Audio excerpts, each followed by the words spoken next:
What is going on? What is going on? What is going on? What is going on? What is going on? Welcome to the weekly Yankee show, Yankees Weekly, here on Max Coverage What is going TV. on? What is going Oh, on? What is going sheesh. on? What is going on? Oh, my God. Welcome to the weekly Yankee show. Yankees. My bad, y'all. This is a show. This is the first episode here. This is the show where you can come on in, join me. You can come on in, join me. Let's hear your frustrations. Let's hear all your frustrations, your happiness, everything you need about this team. You can all come on, join in. The link is in the top right there. Make sure you can come on, but you gotta be respectful now. Because I'm gonna if you're not of age, I'm not gonna let you on. First and foremost. If I can see you, I can see you from the bottom. And if you are not of age, you're not gonna come on here. But this is a show where we can just talk about everything, like what has happened throughout the week. What's up, Luke? What's up, my boy, Dr. Van, my boy, the Ace? How y'all doing? I'm trying to share out all this right now. Hold on, give me a second. Just trying to share it all out. We got a like on Facebook. We're right now we're live on Twitter, Twitch, Facebook, YouTube. We're all over the freaking globe right now. My boy Mike says this team is struggling without Judge. You're damn right. You're damn right we are, Mike. And the fact that we went 500 this week, it sucks. It really does suck. Like that's why I wanted to do this show, but it's frustrating. I know we won the series against Oakland, then we lost the series against the Cardinals. These two teams have been the worst two teams in MLB almost throughout the whole league. Okay. And the fact that we go 500, we go 3-3 against these teams this week. I don't care how bad we've been doing. I don't care how struggling this team has been. We shouldn't be this bad. 500 ball club this week. I said this before the week started. I said we should go 5-1 at the worst. 5-1. And no, we don't. It's a bad week for the Yankees. Raymond says, "Can you do your Astros game tomorrow?" I don't think I'm gonna be doing the Astros tomorrow. Maybe I will during the Astros and their Astros and Rangers game is at 2:00 tomorrow, so I probably will maybe hop on there and do that. But I need to bring my guy up here. I need to bring my guy up here because I know this guy has a lot to get off his chest. And my brother, let's welcome the Ace Avenue, man. Yeah, what's going on, everybody? What's going on? Hold on, let me get my headphone in here because I need to talk to you real quick, bro. What's good? Can you hear me okay? Yeah, I'm good. I'm good. I just wanted to make sure I can hear you. Hey, my boy David is in the house. Great game. Domingo Herman is watching from Cedar Hills, Texas. What's up, David, man? The Ace. The floor is yours, man. What do you feel about this week of baseball right here for the Yankees? If it wasn't for the perfect game, this would have been a shitty week. Yeah. Like, let's be honest. Max, me and you have been talking about the perfect game, almost every day, how exciting it was and how it kind of like rejuvenated, us Yankee baseball. Because, we've had a lot of high highs and low lows in this season. But when we had that perfect game and the fact that we were able to call it and witness history was just one of the best moments, like not just for our channels, but of our Yankee fandom that we will probably ever get to see. It's great when you get to call history. So riding the momentum, we're like, okay, we just took the series against Oakland, thinking that we're going to go ahead and, beat a Cardinals team, which, you said it perfectly as well. They're not as bad as their record indicates. They're really a lot better than what their record is, but our bats just continue to be the problem. We're too inconsistent. Our lineups every day are way too inconsistent. Our pitching, for the most part, our pitching should have been good enough to get it done today. But overall, our bats are a disappointment. Yankees can continue to struggle with situational hitting timely hitting. We can't get multiple hits in the inning. Like we have one inning out of like every 7 games where we go off an inning, but then that's it. Like it's like we can't get multiple hits in the inning, and then all of a sudden it's 2 outs, and then we start getting some hits, and by then it's too late. My problem with this team is, I know you like Aaron Boone. You're an Aaron Boone guy. My problem with this team lies with Aaron Boone and him not being able to manufacture consistent lineups and actually manufacture runs. You know what I'm saying? Like be able to produce runs. And the bats continue to be the problem. Garrett Cole pitched good enough for the win today, realistically. Now, if you want to say the doubleheader screwed us yesterday by all of our bullpen guys not being able to put the good arms in when it was 2-1, I can understand that, but that's baseball, and you have to be able to adjust from there. Cordero wouldn't have been my first choice to throw in today, but overall, man, this Yankee team, even though we are still 8 games above 500, and our only goal is just to stay above water until Aaron Judge comes back, but who knows when that's going to be. But we just have too many inconsistencies on this team, and it starts with the guys that are getting paid close to $100 million combined. LeMahieu. I hear you starting to get frustrated with LeMahieu when I tune into your channel. I see you're starting to get frustrated with LeMahieu. Rizzo, Stanton, Donaldson. You know what I'm saying? Like these guys are getting paid a shit ton of money to play below average. Like nobody in this team is hitting 300. You know what I'm saying? People say averages don't matter. I always think that's bullshit. Excuse me for cursing. No, you're good. You're good. Let it out, man. Yeah, people think it's the averages don't matter, but when you're hitting for average, it means that you're hitting. You know what I'm saying? So how can average not matter at the end of the day? But overall, man, like I said, I see people on my stream that are like frustrated and coming in like this season's over, like this game is over. I'm not in that boat because I still think we're gonna make the playoffs. You know what I'm saying? We lose a game here and there. We just came off, all things considered, we just came off 3 straight series wins. You know what I'm saying? We just lost a series. It's not the end of the world. But now my main focus is looking towards the Orioles. We have a big 4-game series against the Orioles where if we can take 3 out of 4, we can gain ground on them. I'm not expecting a sweep. Yeah. This series, like I said in my stream, this series is either going one or two ways. Either we're going to gain ground or they're going to bury us in the third place spot. Yeah, so I'm going to touch on what you said. You said I'm a Boone guy. I'm not really a Boone guy. I just try to give him a benefit of a doubt because that's fair. And that's fair. The first thing that everybody goes to is fire Boone. That's the first thing, right? And I'm trying to be, the guy in the ear that's like, listen, it's not all on Boone. It really is not. I mean, look at this team. Look at this team. I don't know if you were there when I started streaming today, but I was saying like we have a AAA outfield minus Bader. I know Stanton's out there sometimes, but he's not really an outfielder. He's a DH, which I like him being out there because he's been playing better when he's playing the field. Like he's been batting around 270 when he's actually on the field playing, like the outfield, which is good because that's the number one guy right there. Stan should be able to really carry this team when Judge is out. Like we already know he's making so much freaking money. He should be out there, 2 for 4 with a homer every single night almost, getting on base, getting those guys in. But the fact that he plays better on the field, maybe that's why Boone has been putting him out there. But you have Billy McKinney, who's actually been quietly going cold now because he doesn't really play every single day like he was. You have Jake Bauers. Right now, he was playing, first base today, but he was out there in the outfield. So, like, these guys don't really – Jake Bauers isn't even an outfielder, first and foremost. Like, when he got called up, he was playing first base. He was playing a little bit of the outfield in AAA. But, he wasn't really – he's not a true outfielder. And Isaiah Kiner-Falefa, he's been the all-star of the freaking team, before all the crap that I was giving him last season. I was giving him all the crap. But IKF learning the outfield literally – this season, doesn't even know how to play, but now he's getting shifted around center, right, left. He's playing all over the freaking field. The only positions he hasn't played was first and catcher, which we know he can play catcher as well. He's our emergency catcher. Mm-hmm. Yeah, so I agree. I mean, IKF has earned nothing but my respect this year, especially considering, let's look at the comparison between him and Aaron Hicks, right?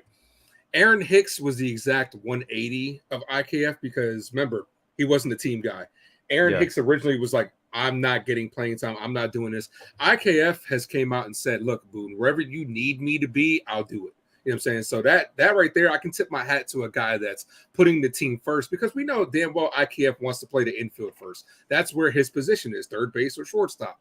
But he's willing to bite the bullet to do what the team needs. But overall, man, I just think like, now I'm not. There are reasons why I'm not. Back to the Aaron Boone topic, right? Now, I do admit, Max, you're completely fair when it comes to Aaron Boone. Like, a lot of people do criticize him unfairly, but my criticism of Aaron Boone mostly based on, I just don't think he is the guy that we need to be able to lead us to a championship. Now, granted, he is a player's first guy. You saw him come out the bat today for DJ LeMahieu, which was a terrible turning point in the game. It went from being a potential walk next to, getting popped up, and then Aaron Boone came out and fought for his players. My problems just lie with the consistency in the lineups, where how can you expect guys to be consistent where I understand Judge is hurt, but when they have no idea where they're batting in the lineup from day to day. Like, I remember last year when the reports came out during the playoff time when you were streaming and I was, I wasn't a content creator, I was listening. Yeah. You had a guy like, I forget who it was. I think it was Bader that didn't even know he was in the lineup until about 5 minutes into the game time. Yeah. Like, how is it that you're not, if you had a manager that was consistent with his lineup every day, you'd already know. Now, granted, everybody needs an off day here and there. I completely understand. But it's just about consistency for me. And we've all seen some of the judgment calls that Aaron Boone has made in late game situations. Domingo Germán earlier this year sticks out where he had a no-hitter. He gave up one hit. Then he pulled him really quickly, and then we lost that game. Yeah. You know what I'm saying? Like, some of Boone's decision-making is a little bit questionable. I do think he relies too much on analytics instead of just going with the gut. I think you need to play the eye test, and you need to be like, okay, this guy is playing good right now. I need to play him. Like, one of the decisions that pissed me off was actually like earlier this week, where it was a lefty-on-lefty matchup. Billy McKinney was up. Billy McKinney is one of our hottest hitters. Yeah. And then what does he do? Here, Josh Donaldson, here you go. And what does he do? Donaldson down on four pitches. Know. 4 pitches. And I'm like, you telling me Billy McKinney couldn't have did that? And then the one thing I'm going to tell you about this team, like, we're kind of in flux right now, right? We're kind of in purgatory where we have a lot of old players. Like, I heard you talking about it again today, where we have a lot of money in old players, but then we have some young players that are up, like Cabrera and Volpe and stuff like that. I feel like the Yankees are stuck in the middle of, do we want to have these old vets, or do we want to just go ahead and push the youth movement, which, just as I do, they're killing Peraza down in the minor leagues. But I just think they need to go all in with the youth, even if they struggle. Like, Volpe's getting the opportunities he needs, but where's Cabrera? Cabrera's struggling, but he's not getting the amount of opportunities that he needs to be successful. The kid, aka Mr. Swagger. Yeah. You know what I'm saying? Boy. He's not, and I'm looking at him like Cabrera is very versatile.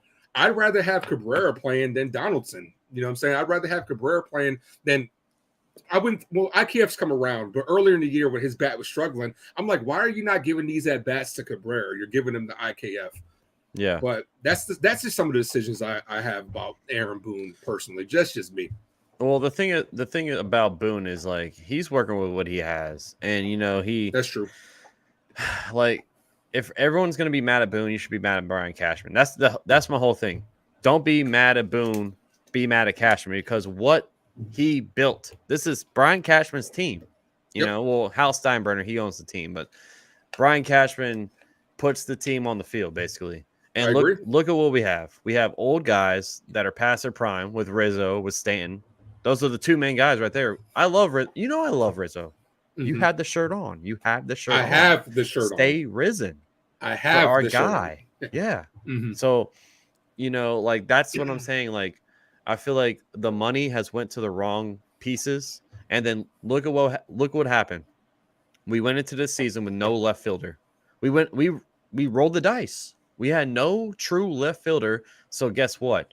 Nick Swisher and IKF teamed up, and IKF basically had to learn how to play outfield in 2 months of spring training, and in the start of the freaking the season.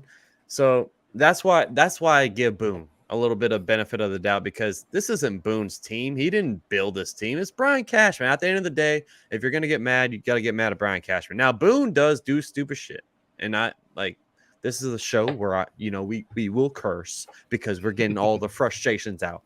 Boone does dumb stuff all the time, and I even say it on the streams. I say, listen, that's Boone's fault.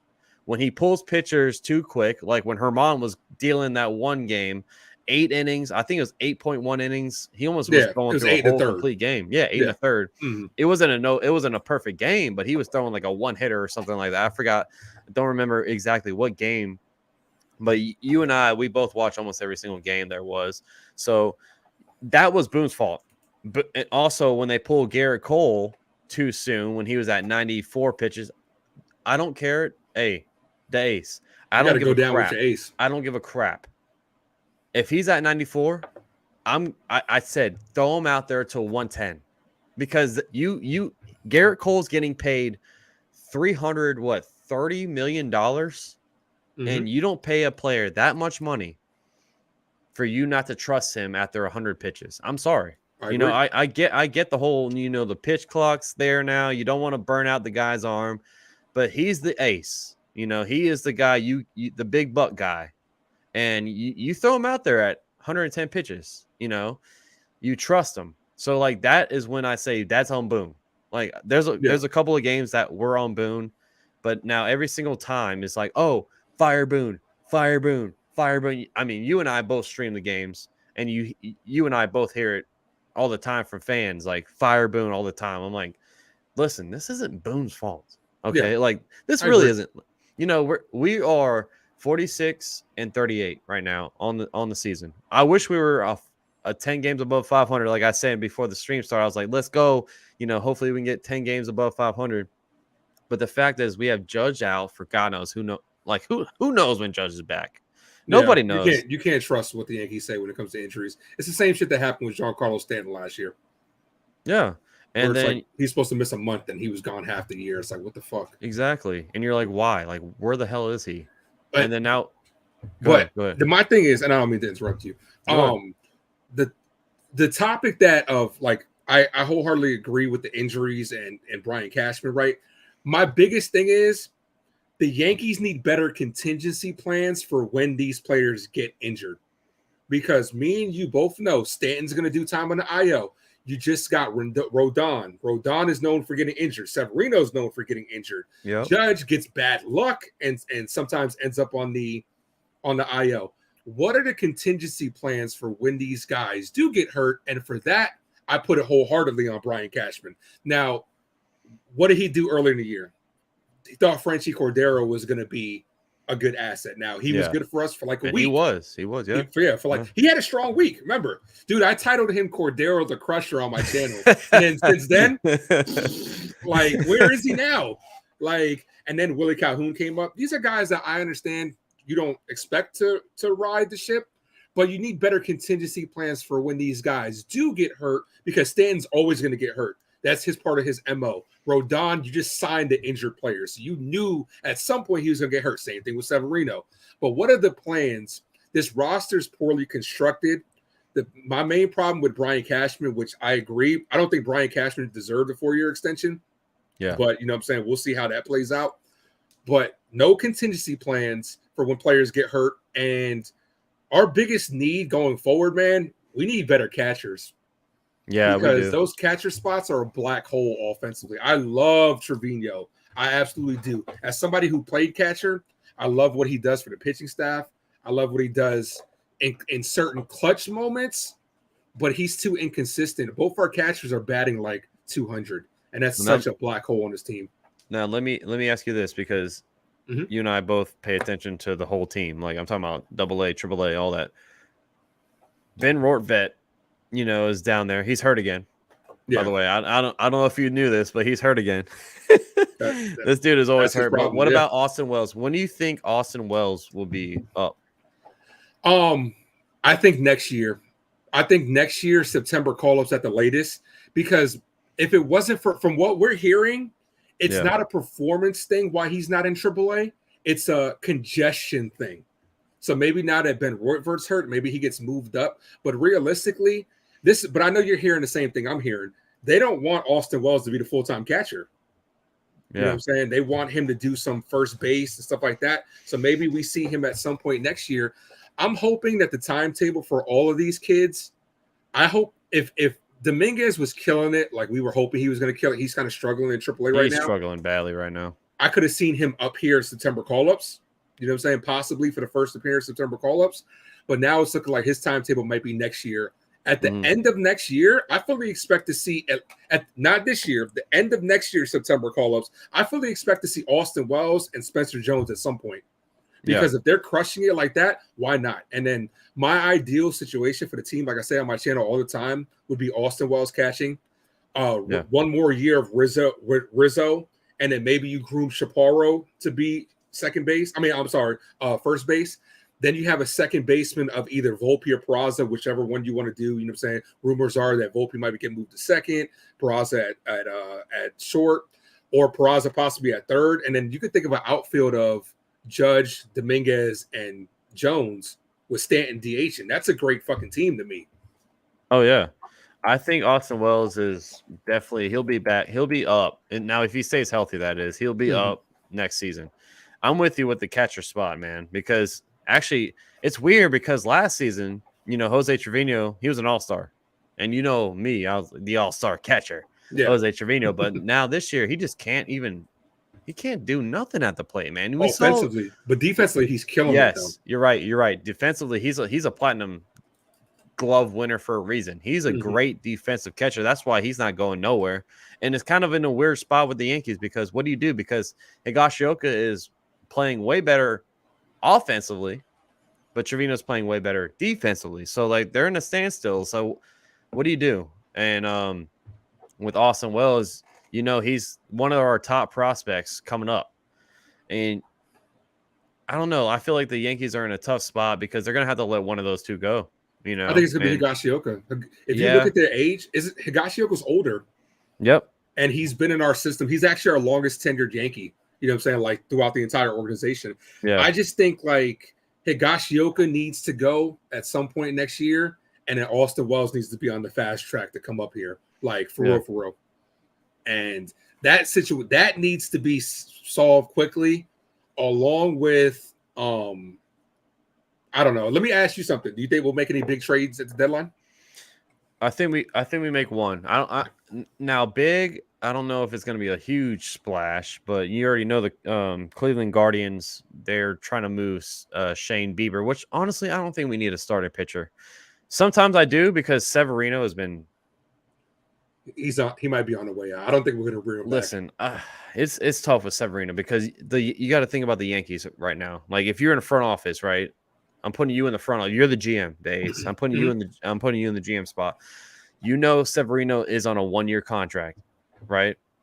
Honestly, I don't think they're gonna sign him back. So what do you do? Do you try to get something from him, or do you just let him like pitch out the rest of the year and say, hey, hopefully we can win something, and if not, you're gonna be packing. Now, let me ask you, what would you do if you were the GM, if you were Brian Cashman with Luis Severino? Me personally, if this was MLB The Show. Exactly. Right, we're putting ourselves in that way. I'm getting rid of Severino because if you don't, I'm okay. It's the same thing with all sports. If I don't plan on bringing you back, and this is the problem that we're having with labor too, right? If I don't plan on bringing you back long term, I'm going to try to get something for you instead of letting you walk away. I don't think if we lose Severino, we're obviously going to need a new pitcher for next year. What I think the Yankees will do is they're going to keep him for a whole year. I think they will let him go, or probably try to offer him like the bare minimum, because let's say he'll probably get around, with his injury history, he might get around $10 to $15 million a year. Yankees might try to lowball him, say this is what we want. Okay, if not, then let him go. But Severino, I don't feel like pitching is our main problem. Obviously, hitting is our main problem. If I'm Brian Cashman, I'm looking at a guy like Jahmyr Candelario, the third baseman for the Nationals, who they're looking. The Nationals might be sellers at this point. You know what I'm saying? Yeah. Why not get yourself a good hitting third baseman who can play solid defense, so that way you can go ahead and DFA Donaldson, and then you could give LeMahieu a lot of rest because I think LeMahieu's main problem is he is burned out. I think he's up there in age. He's burned out. Let me jump in here real quick. So why not move IKF to third? IKF is a Gold Glove winning third baseman. Exactly. Why not move IKF to third? That might be a better question to ask Boom. Like, why haven't you done it already? I know I'm putting you. You're the GM. Why? So It's I'm because you're talking about Candelarian, trading for him. Why not just shift IKF to third, and then we're still going to DFA Donaldson, whatever. But like, why risk a Candelario is a better trade? hitter. Candelario is a better hitter, switch hitter, better hitter than IKF. I personally like IKF in that utility type role. I wouldn't play him as the everyday third baseman. His bat comes around in good areas, but originally in the season, I was hoping they were going to put Cabrera at third. I was hoping Cabrera was going to be our future third baseman. And but we saw what happened. We saw what happened game 2 of the Cardinals. Or it wasn't game 1 or game 2. I don't remember, but he played third. Man, he was struggling, bro. Yeah. Oswaldo. But that comes from, like I said, they're not giving him a fair shot. He's not getting any type of repetition. He's sitting his ass on the bench. Yep. And then the baseball guys are loving Oswaldo Cabrera because he's getting sent down, but he's not getting to put in any time in AAA because he's getting sent right back up to sit on the bench. So it's like he's not getting any time. But realistically, I'd look for Candelario as a possible trade target. I wouldn't trust IKF as my everyday third baseman because Candelario is that switch hitting bat in Yankee Stadium. Can you imagine him batting lefty the majority of the time with that short porch in Yankee Stadium? We might be able to get, not to rely solely on home runs, but when you get those left-handed contact bats, that's why I wanted to bring back Benintendi earlier in the year. If we could have brought back Benintendi, the contact hitter that in Yankee Stadium could possibly punch out a few, that's the ideal situation. But our problem seems to be, like I said, with Brian Cashman. He's looking for the left-handed power bat. That's why we got Joey Gallo. Didn't work. That's why we had Aaron Hicks. Aaron Hicks switch hitting. Ultimately, he had a good year. We all know what happened. We all know. But he did have one good year, though. He did have one good year. That's when he got paid. Yeah, exactly. Yeah, exactly. But it didn't work. But the Yankee problems just seem to be Brian Cashman doesn't really know what he's doing. And I said this on my Yankee rant, right? If Brian Cashman had the payroll of the New York Yankees saves Brian Cashman's ass. Because if he had the payroll of the Marlins, the Tampa Bay Rays, the Pittsburgh Pirates, money couldn't save him. Money couldn't dig him out of holes. So he'd be in trouble. But he gets away with it because New York is a big market and we have some money to spend. So, yeah. I want to give a shout out to the Ace Avenue who's joining me right now. If you want to subscribe to his channel, it's the Ace Avenue on YouTube. And I appreciate everybody tuning in. We got our guys, Ivani, Mick, Mark, the Jesus. It's me, Seth. And if anybody else wants to join in, if you don't have to be on camera. If you want to be on audio only, I can get you on there. You can join in.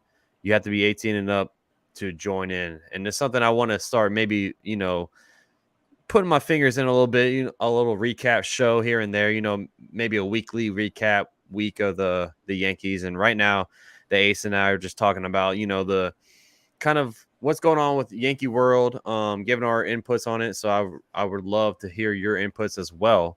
So join on in, give my guy subscribe, and I appreciate my boy tuning in. And so the All-Star break's coming up, and thank God, honestly, because we need a break. It's weird because some teams don't want it, and some teams do want it. And I feel like our team is one of those teams that should want this break.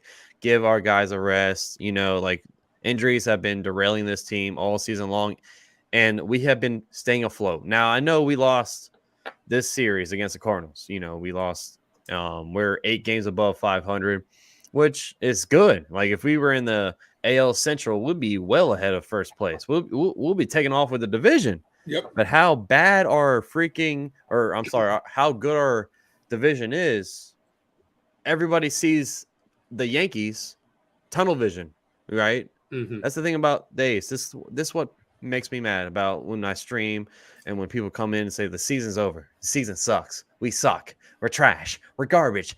Shut up. That's my thing, because they have tunnel vision, right?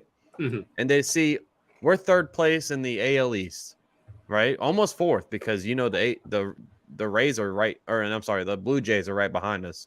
Yep. But if we were in the AL Central, do you think the same? Now, this is a question for you, Mhm. right? Do you think the fan base will be saying this stuff if we were in the AL Central? No, because we'd be in first place. And ultimately, Right? that's what the fans want to hear. I keep telling people pump the brakes on the.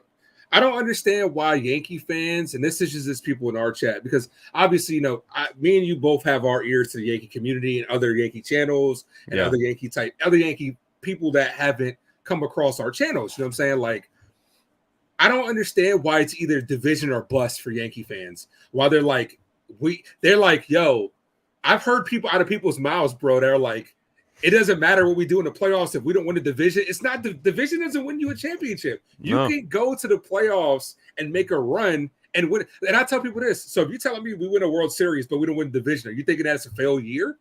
And some people don't answer. They don't have the answers for it. Why is it that we have to win the division? Let me. Now we're going off a little sports. Now you're a Giants fan. I know you're Yes, I am. you're a diehard Giants G-Man. fan. Hey, hold on. When the Giants won the Super Bowl, did they win the division? Nope, wild card, road Exactly. team, Exactly. all road team, and that's what I'm saying. Even the Exactly. Packers. Well, didn't the Packers do the same thing? Yeah, in 2011. So So like, all you got to do is get in the dance.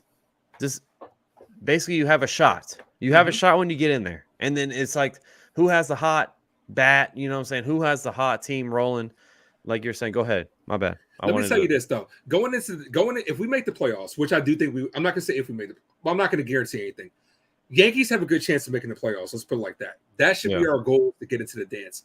If you're telling me we have 3 starters in Cole, Rodon comes back to form, and then Severino finds his shit with Domingo Germán, that's not 4 good starters that you can ride into a playoff series. I give us a great shot if the bats get going. Yeah. Stanton does well in the playoffs. We all know Stanton's track record in the playoffs. That one series against Boston, he carried us. He almost single-handedly won it. Judge, now let's be fair. Aaron Judge does tend to struggle a little bit in the playoffs. Let's be honest. His strikeouts go up and his hits tend to go down. But then you got guys like this year just feels different because I see my girl Terry said, "Go G, man." That's right, Terry. But see, this season feels different because let's be honest. I think if we make it to the playoffs, I do think we got a good shot because Houston is not what they used to be. Houston's struggling. They don't scare me as much anymore. We went head to head with the Rays being all battered up, I should say. Yeah. And they only beat us out of 7 games. They're like 4-3 against us. They don't scare me like that. The Orioles are on the up and coming, but will they be able to do it when the lights are brightest? We don't know. You know what I'm saying? So realistically, I do think we got a good shot. We just got to make it to the dance. But as far as what you were saying, other Yankee fans just realize, like, man, if we don't win a division, we're trash. Like, this is the best division in baseball. Exactly. Now look at this. Look at this right here. Ace. Look at this. It's on the screen. Like we are top 10, right? I know it. And the thing is about this, we're top 10, right? But we're without Judge for a month. And we were without a lot of Judge other people. for a Judge was month. back. Yeah. So dude, we've been injured all year. Yeah, you have the Braves, the Rays, and the Orioles. But look at that. Look at that. Look at that from the jump. The Braves and the Braves and the Rays right there, right? And then 6.5 games. Orioles, Rangers, which we just won 2 out of 3. Diamondbacks, I don't know if I trust them. I don't know if I trust the Diamondbacks, bro. And then you got the Marlins who just lost against who they play today. They just lost a series against I think the Braves actually. Yeah, the Braves beat them. The Braves are a Giants, really good team. Dodgers, Astros, and Yankees are right there. Let me tell you this: if we were in the AL Central, we'd be straight. Bro, we would. All right, hold on. Let me bring it up. I'm gonna show you. Yeah, I'm looking at it on my phone while you're talking about it. If we were in the AL Central, we'd be good. So here's the NL. Here's the Central right here, bro. We'd be in first place. Look at this. By a lot. Look at this. Look. Yeah, exactly. They're 1 game below 500. The winner of the Central. And they get a home. And they get a home series. Hold on, look at them. The Red Sox, who's dead last in our division, would be in first place, bro. Yep. Like that's insane. We would be what 7-8 games ahead. Yeah. No, but you got to think about that, bro. If the Yankees were in the Central and we're beating up teams like them, Yep. Oh my Oh, we'd God, be we a lot probably higher. we Yeah. oh we would be like the Rays, bro. That's what the Rays are so damn good. That's why the Rays are like so damn good, bro. Mhm. They're doing this in the best division of baseball. Well, they're Like, starting to get the injury bug a little bit. I know you've seen Shane McClanahan just hit the 15-day. If I'm yep. not mistaken, that popped up today. So we got our injuries early. They're kind of getting theirs now. And Well, they been had it, bro. Because you remember Jeffrey Springs got hurt Mhm. early as hell. He's going through I think Tommy John, Jeff Rusmussen, whatever the hell it is, but he got hurt. So their whole starting, like the the starting five for them is hurt. Mhm. Springs, McClanahan, and Rasmussen, three of the three of their guys are out, and they're still winning, bro. They're a That's the good thing. They're organization. still winning. But you know why? The offense. Yeah. The offense is carrying them, just like the pitching is carrying the Yankees. Yep. That's my thing. I before I get into this other point, this is what scares me about this Yankee season, right? Our pitching's mostly carried us. I hope we don't get to a point where the bats come along and the pitching's just so taxed. And then all of a sudden we're Yeah. gonna have that problem. But I mean, that's something that you run into. But hopefully with Rodon coming back, that's not the case. But to the Rays and Diamondbacks and Houston's, benefit, they're good Yeah. run. The Houston and Rays are good, well-run organization that you have They to are. tip your hat to. I tell people this all the time, especially when we're facing them. Rays fans or Houston fans come in like, "Yo, you're just jealous of us." I am jealous of how well run your team is. I wish that Yeah. with a quarter of the payroll that we have, we can find guys like you guys. Houston loses people. Look, I'm not like when I've been in your streams during Houston, Yankee and Houston fans come in there talking a bunch of shit, and which is cool. You know what I'm saying? I'm not the type of Yankee fan that's like, yo, you guys only own us because you cheated. They cheated that one time. Outside of that, they've owned us. You know what I'm saying? And for an organization, I tip my cap to them. For their organization to be able to lose Carlos Correa, just let him walk and still pick it up like it's nothing, shows me that you're a well-run organization. That's the problem Yankees have. We don't have our farm system does have top prospects now, but if we utilize these guys better, we wouldn't have had to go out and get a Josh Donaldson. We wouldn't have had to go out and get like other guys and stuff like that aren't doing shit now. You know what I'm saying? If we would have managed our farm system better. And it sucks because you put that on Brian Cashman. Oh yeah, you always you have to. That's why I back up Boone as much as and I feel like people are getting mad at me because I do it. But I give you a bigger picture. That's all I do. I give you a bigger picture because Boone is the first one we all blame. Fire Boone. He sucks, right? Well, we made the playoffs every time that Boone has been our manager. Now we haven't won the World Series. I know the World Series is like the final goal. I feel like that, especially for the Yankees. The Yankees is World Series or bust. That's how it is. But I'm trying to give you the silver lining. I'm trying to give everybody, the audience. It's not all on Boone. It really is not. And I tell you when it's Boone's fault. And I scream at you when it's Boone's fault. You know what I'm saying? Yeah, I hear you. Dude, I'm in your chat. When I'm doing my stream, I have you sometimes in my ear. And I'm like, I'm obviously, you know what I'm saying, like how YouTube works. I'm saying my stuff and you're a little bit delayed behind me as coming on live and whatever. Same thing for everybody.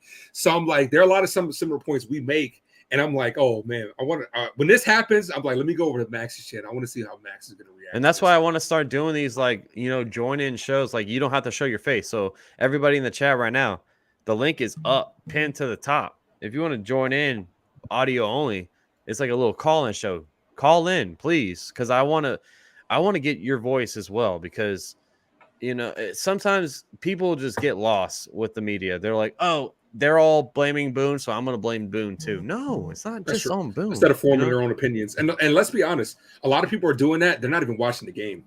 They're either listening to us or listening to what other people are saying. Now, we can have an impact on that too by like, hey, you know what I'm saying? Like, try to be more level-headed when it's like, hey, Aaron Boone made a mistake. Let me try to see it from his point of view. Yeah. But then sometimes I'm just like, dude, that was just so like Gleyber Torres, bro. I give him so much shit on my channel. There's no defending. I do too. Yeah, I know. Like, and every time it's a Gleyber mistake, like I said, I go over to Max and I'm like, let me see how Max is going to react to this. And Gleyber, boneheaded mistake that cost us games. And it's just, but this is a good idea for a channel, though, man. Definitely a good idea, especially because like you want to give fans a chance to voice their frustrations or celebrate with you. You know what I'm saying? Like you're very personable, Max, meaning that people either want to vent with you or celebrate with you. So I think it's a great idea. Yeah. So, it was the first time, it's going to be hard if I do this every single day, after the game. Cause how sometimes it's really late. Can't really do it. But I feel like a weekly recap would be nice. Like that's why I wanted to do it. Sadly, it's going to be, the Yankees splitting a 3-3 week with two of the worst teams in baseball, like record wise. I still don't think the Cardinals are one of the worst teams in baseball. No, I don't think I don't so care. either. I don't care what the record says. I don't care what anyone says. But the Oakland A's, we should have swept them. We should have swept them. Let me get your thoughts because both of us. I posted a video on my channel, but I want to get your thoughts. I want to give you the floor, and I want to give everybody the Ace Avenue's thoughts on the perfect game for Domingo Germán. Perfecto. I mean, dude, to backtrack to that game, right? Okay. It was around the 6th inning that I said on my channel, I said, I'm not going to say anything, but I just want you guys to look at the scoreboard. And I left it at that. Then I played it like it was just a regular game where I'm like, dude, we are 9 outs away from winning this game. Now, people were like, you still see me, Max? Oh, yeah. I'm giving you the floor. People were like, yo, you're just superstitious. There was a couple people in my chat that were like, you're just being superstitious. I'm like, no, it's tradition. You know what I'm saying? Like, it's not about being superstitious because I know what I say has no bearing or effect on anything that's thousands of miles away. You know what I'm saying? So it's baseball tradition that when somebody has a no-hitter or a perfect game, they don't get talked to in the dugout. People don't mention it, and that's it. So it was just more tradition. But when he got to, I think it was like the 8th inning, right? When he got to there, I thought to myself, yo, we're going to get this. So I was mentally preparing what I was going to say for it to happen. But obviously it was, when the emotion kicks in, it's a whole different story. But that whole 9th inning went by really quickly. Like, dude pitched like 5 pitches. So you didn't really get to marinate in the nervousness. Yeah. But it was good for us because it happened quickly. But dude, the call was just, it was dope. It was just so good to call. The 24th, the first thing I looked up was how many perfect games there have been. You know what I'm saying? It was like 23. I was like, yo, this could be the 24th. But it just seemed surreal. I actually didn't sleep that night. I actually went right to work in the morning time because I was so excited. I made my short, posted it, and I was just watching everybody's reaction to it. I went back and watched your reaction, went back and watched Pete's, Bad Dogs, everybody's. And I was just like, yo, this was a moment in history, dude. It was history. And then to the casual fans, like I got one of my best friends that's like a casual baseball fan. They don't understand how big this is because he's like, oh, cool, it was a no-hitter. I'm like, dude, this is better than a no-hitter. Yeah. Like, you don't understand. It's 27 up and 27 down. That means no hits, no errors, no walks, no nothing.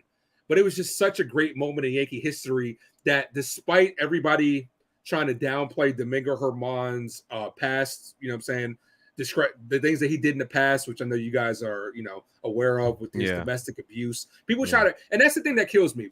Can we celebrate the stuff on the field without having to bring back, trying to pull somebody back down for his past? Especially because, look, us as men, me and Max are men.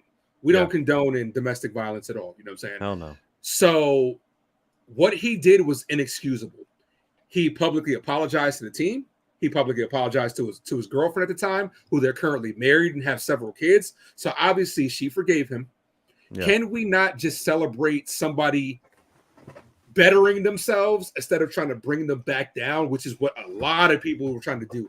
A lot of people were like, oh, it's great that he did that. But this, to me, I celebrated what happened on the field, regardless of how you feel about Domingo Germán. It was one of the greatest moments in baseball history. It's only been done 24 times, so it should have been celebrated. And good job by ESPN and all the major networks for actually putting it in the forefront. You know what I'm saying? They did a great job. But it was just such a great moment in Yankee history that should forever be celebrated. What did you think? Well, your turn. You walk me through it. So my thought was, it was late, first and foremost. You know me. You know me. I can't really be calling those West Coast games. But But how would you have felt if you woke up the next morning and you saw Domingo exactly, Romano perfect game? exactly, bro. Like I was talking to Cindy about it. I was like, I'm tired. Like I work at 6 a.m. In case you don't know. Like I know you know, but in case everybody, the audience doesn't know that's watching right now, we got 11 in the house. Um, I work at 6, so I can't really be staying up late during the weekdays, right? So, I felt good going into the game. I was like, I'm awake. I can do this. Cool, right? And we were scoring a lot of runs. It was 11-0, the final score. The Yankees were scoring a lot of runs, so the innings were going longer than normal. And I was like, "Fuck!" Like I'm looking at the clock because I have the clock right here above my head, and I'm like, "Oh damn!" It's like 11 o'clock, and we're at the sixth inning. The top of the sixth, and I'm like, "Damn." I don't know if I can call this the rest of the game, and I was contemplating on getting off early. You know and then Oof. and then Ryan Rucco was the one in my ear because we're watching Yes, and I'm hearing Ryan Rucco saying 18 up, 18 down. I'm like, we are in some historic territory right here. So I was like, I can't leave. And then I was like, what, at 12 o'clock I'm gonna go. And then I was like, damn, we're still perfect through 7. And at that time I was like, I can't go, I can't leave. Like I'm gonna have to bite the bullet tomorrow and like Deal with it. get Yeah. no sleep, and hopefully we can witness history. The worst thing was like, damn, what if we go all the way to the ninth and then we give up a base hit in With like the 2 first? outs, and then Yeah, you're I'm next day like, like, fuck. damn. Now I'm up for like no reason, but man, it was insane. It was kind of like like I couldn't even put words to it, bro. Like it was the 24th MLB perfect game in history. So like we all stayed up. A lot of folks on the East Coast, like where we are, honestly, didn't stay up. They woke up the next morning and were like, whoa, like, because I listen to New York radio all the time, and they were like, I didn't even see it, I was sleeping. The Mhm. fact that we stayed up, the fact that we kind of like trusted it, and I everyone in my chat was like, you're jinxing it, because I'm like, oh, we're so perfect through 7, we're Mhm. still perfect through 8, and I was like, Ruko already kind of like spoiled it, but I was like, bro, it was unbelievable. Like it was unbelievable. It really Yeah. was. Dude, I woke up, like I said, because I'm a nighttime person.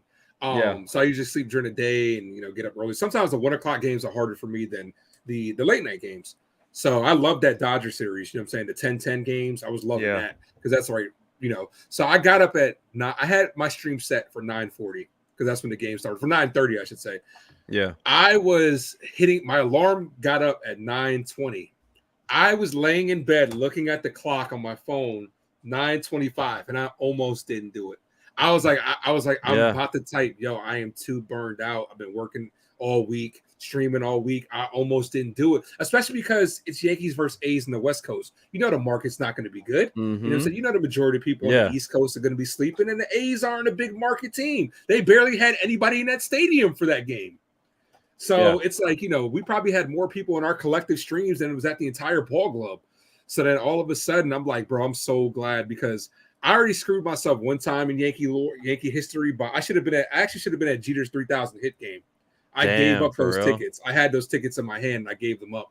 But I'm glad we got to witness this, man. And I'm actually glad I got to do it with you, because it would have been I would have felt bad if you wouldn't have did it, if you'd have checked out early. I'd be like, Max, bro, how could you miss this, man? I know, right? I was like, thank God. Like, there's a point in my head. I'm like, we're up 8-0. It's like game over, Like, so I was like, maybe I can call it early, but like, thank God I didn't, because Yeah. I would have been kicking myself the next freaking morning. But if he would have got a hit in like the 7th, then you could have checked out. Like, okay, Yeah, you know like what, I'm gonna- yeah. After that, I would have been like, all right, we're done. Like we're gonna win this game. There's no way we're gonna lose Yeah. this lead. But it was phenomenal, man. And you had a great call on it too, by the way. Yeah, sometimes like there's the picture right there, but I don't know. I feel like I could have done better, because the camera view wasn't like, it was a hit to left. And I was like, oh wait, it's a ground ball to third. You know what I'm saying? Like, Mhm. But that's what Yes does. Yes has such shoddy camera work. Me and you all the time. How many times do Rob Manford, can you please fix two things? Stop with the blackout restrictions and fix Yes's coverage, because how many times are they prioritizing commercials over the gameplay? Oh, all the time, bro. And then I'm like, is this happening to Max's? And I go over to Max and I hear you like, Ace, are you going through the same shit? I'm like, yes, because they're trying to get paid. And then that stupid aerial camera view that we see all the time. And I'm like, how am I supposed to call the game when that's going on? But yeah, man, but back to the no-hitter. It was, the perfect game. It was just a thing of beauty, man. Something that we might not witness again for our team to do. Yeah. I mean, the other thing is the fact that Herman did it. Like he's been terrible. The last two starts. The last two starts were like 24 ERA. His last two starts, like damn, bro. Like if Garrett Cole did it, we could have been like, all right, like that's kind of like no, we weren't expecting it, but like it's Garrett Cole, he can do whatever he wants. But the fact that Herman doesn't, and you see how long those innings were lasting because he was over there warming up, like stretching, like keeping loose and all. He actually got up and started throwing some pitches in the bullpen, just stay loose. Like that's how long those innings were going. Yeah, because the bats got going. We had a whole bunch of crooked number innings. Yeah, so. Terry said, Max, you had me rolling because you wanted to scream, but you didn't want to wake up your neighbors. That's what I'm saying. Like, I couldn't like scream. I couldn't like it was like 12:30, like on a Wednesday night. I have neighbors, I'm sure they trying to get sleep to work. But it was crazy, man. It was something I'll probably like no matter what. Like even Ryan Rucco said it. Yeah, you'll never forget it. Like Ryan Rucco was like June 28th. You'll know exactly where you were if you were up watching this game right now. And that's what I was telling everybody in the stream. Like, we're all on here watching it together, like witnessing history together. Dude, me and you talked about it for like 2-3 straight days after that. Like, bro, I cannot believe this shit just happened. Yeah. You know what I'm saying? So I was thinking, like I said, hopefully they were going to be able to ride some momentum. Like I said, I'm not, especially with this Cardinal series, I'm not, we lost the series. It happens. We can't win them all. The biggest thing now is we got to focus on Baltimore. I would like to take 3 out of 4, but we got to hit them hard. We got to show them this Yankee pride and show them that, you know what, we're who we are, and get back to the point where teams are scared of the Yankees. That's what we need. We need that Yankee pride like that.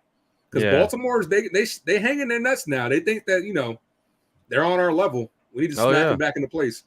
Oh yeah, bro. Like, and they should, man. They're rolling right now. And the one thing I will say is like, how sweet would it be if like Aaron Hicks, because now Austin Hayes got hurt from the Orioles. Mm-hmm.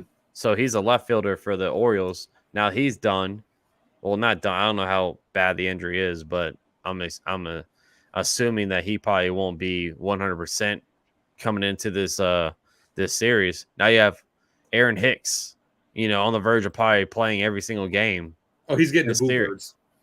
Oh yeah, that's what I'm saying, bro. Like this could be a really fun series, especially for the fans, like to watch. Because unfortunately, Joey Gallo bitched out in his series in the Bronx. Yeah, right. He was hurt. Yeah, I can't play. Like, okay, so yeah.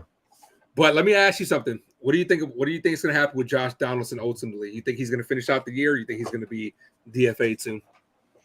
I think it's very tricky because I think Donaldson's done before this. Like after this season's over, he's going to be gone anyways because it's a mutually agreement contract. Like this offseason, both parties have to mutually agree for him to stay, and I don't think the Yankees aren't gonna do that. So for the Yankee aspect, for Cashman and all them, do you just ride out the season, and hope that he can turn a page, or do you just say, all right, you're done, like you're just out of this team? And I think if you were Cashman, well, you know what I would do? I would say DFA him right now. Like I've said it all the time. DFA him.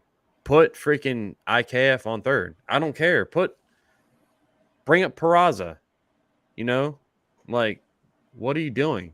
Mhm. You're holding on to the little bit of hope that he can be an elite glove still, which he's not. He hasn't been. He's gave up a lot of bonehead errors all the time on the field. He can't hit. So like what is he doing? I also think it's an ego thing. I also think Brian Cashman, if he gets rid of Donaldson, it's a admittance of failure. You know what I'm saying? Where he's like, hey, you know what I'm saying? Like, but at some point, that's why I wouldn't mind an owner like Steve Cohen, where it's like, dude, you know, he doesn't mind spending the money. If he makes mistakes, use the money to fix the mistakes that you just made. You know what I'm saying? Yeah. Don't, you know, hurt the future of the team, because that whole shit of them not playing him the last 3 Yankee games at home was bullshit. They're like, because they don't want him to hear the boos and stuff like that. I'm like, why are you babying him? Yeah, He's getting exactly. millions of dollars. Why are you babying him? Yeah. So Trickster asked Max, do you still think Glaber's getting traded? I don't think so. I don't think he will, because we need his bat too much. Now he's a bonehead in the field, but you notice we've been playing him in DH a lot more. Yeah, We've to been give putting Donaldson and DJ LeMahieu time in the field. yeah, so we've been putting Glaber on the DH, which I actually think that's a great idea. But it sucks because now we have to put Stanton in the field, which Stanton hasn't done anything wrong. Stanton has been okay in the field so far, but he really hasn't been tested in the field, Stanton wise. But I think it's tricky. I don't think you should be trading him right now. But the thing about Glaber is he's going to be the one that's going to give you the most return. Yeah. So like if you do trade somebody, it should be Glaber. It should be Luis Severino, because those two are going to be the most return back. You know, so I agree. The name that everybody keeps talking about, and what do you think? I never got your take on this guy, Cody Bellinger. Every stream. Yeah.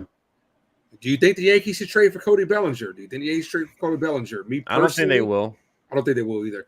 I don't think Cody Bellinger fixes our problems, and it really depends on what we got to give up for him.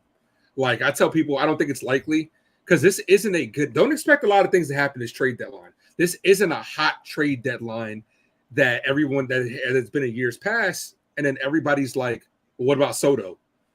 I'm like, we're not getting I wouldn't personally get Soto, because in 2 years he's going to be a free agent. So he's going to be like 25 and a free agent. Why wouldn't you get him then? You know what I'm saying? And then of course everybody's like, the Yankees should get Ohtani. We're not getting Ohtani. I wish. I mean, we have a shot. We always have a shot to get him. We have the money. You know, it's just him. Does he want to go all the way to the East Coast? I don't think so. I keep telling everybody I think the perfect scenario for him is the Dodgers. Yeah, because you stay on the West Coast, which sucks because. Now, Steve says, do you know who threw the other Yankee perfect games? I do. Do you know? Yep. It all starts with Larson. All 4 of them starts with D's. Yep. Larson, Wells, Cone, and Herman. Domingo, David, and David. Yep. And do you know that every time the Yankees have thrown a perfect game, we've won the World Series? We won the World Series, which... I mean, hopefully we do. Bro, hopefully we do. What was your reaction on your second year stream? Because this is your second year, correct? Yeah. Okay. Can you imagine your second year, you get to call 62 a perfect game in a World Series? No, I don't. It can happen. I know it could.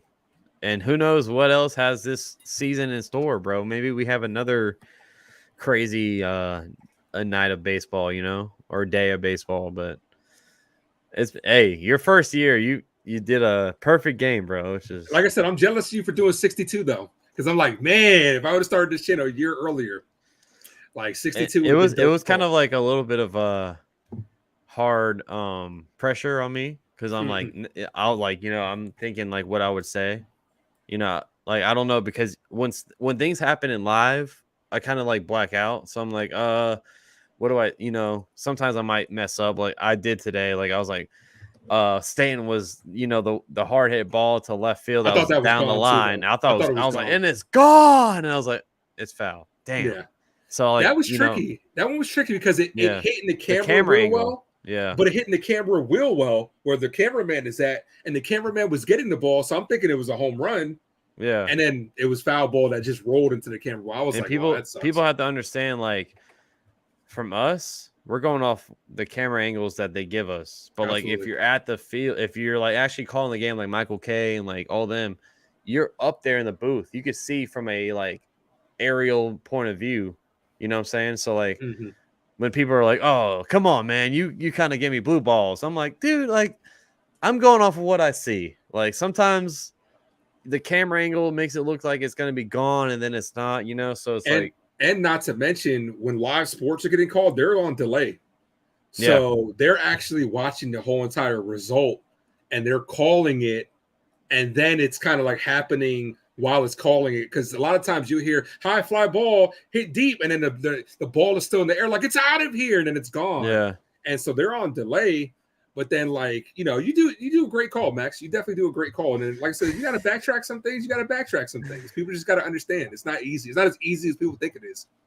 That's what Spence said. It's absolutely crush. Back, And a and grind it's out a to grind third. out to Now that's bad. third. Like, I mean, there's certain adjectives that you hit, like hit hard or rip to third, you know what I'm saying? Stuff Yeah. like that. And then, but see, baseball is also tricky because guys can have a full swing, but it be off the end of the bat. Yeah. And so you're thinking just from that swing. And then, of course, when assholes like Josh Donaldson pimple ball, Yeah. and he's They're just like watching it, staring I'm at like, it. that shit's Yeah. gone. And I'm like, this motherfucker just watched the shallow fly to center field. Now I look an ass. Robert No. says Max calls it like that a lot. Sorry, man, but sometimes it looks like it's good, and I'm like, It's tough. ah, damn, it really is tough. It is really tough. is. It's not easy. And I'm if trying to anybody bring. go ahead. I'm trying to bring the the energy to everybody. So I'm like, get up, it might be out of here, and it's not. So So to the Max regulars in the chat, what was the worst call that Max had? I think the worst. I think for me, the worst call was probably the Stanton one that even Michael K was like, even Michael K thought it was gone. The one I where think he it was got like, hurt? I think it was earlier this season. He got And hurt. Where he was round, where he was, oh where he had it- yeah. No, When he even pulled his he thought hammy, that was gone. yeah, when he pulled his hammy, I was like, it's gone. And then like it was like a fucking double off the wall. I was like, oh shit. And then he hurt himself. So that Yeah, just made it exactly. worse. I Like, think that was dude, probably the worst one this year. It'd be like that sometimes, man. Yeah. Like Trickster said when Judge hit the ball high against the Rays. He said that was the worst Max I'm call. trying to remember what that was. Oh yeah. Oh yes. That was when we were down 1 and it was to tie the ball game. And it was like 2 outs, bottom or top of the 9th, because we were in Tropicana. And he hit a high fly ball to left field. And I was like, he tied it up. He tied it up. Let's go. And I was like, oh, wait. They caught it. And people listening are like, God damn it. They're like, Max. They got me on that one. I was like, damn. So what was your best call? My best call, I hope, was the 62 homer. But I have Bruce, a couple of like, diehard Max Coverage TV watchers that say Bruce said that the Bader one from Cincinnati was a good one this year.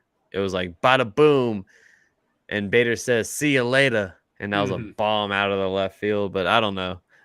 I think that was like a good one. I'm trying to make a good call for like each player. Everybody. Yeah, I get that. But you try to make it entertaining. Like my best sequence was probably I put it on a short was when we were down 6-0 against Tampa. Yeah. And we had just blown a 6-0 lead, you know what I'm saying, to them not too long ago.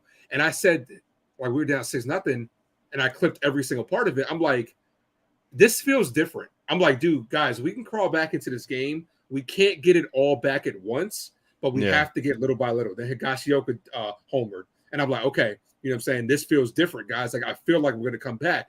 Aaron Judge hits a 2-run blast. Volpe scores off a pass ball. Then Aaron Judge gives us a lead up a 2-run home run. I went nuts.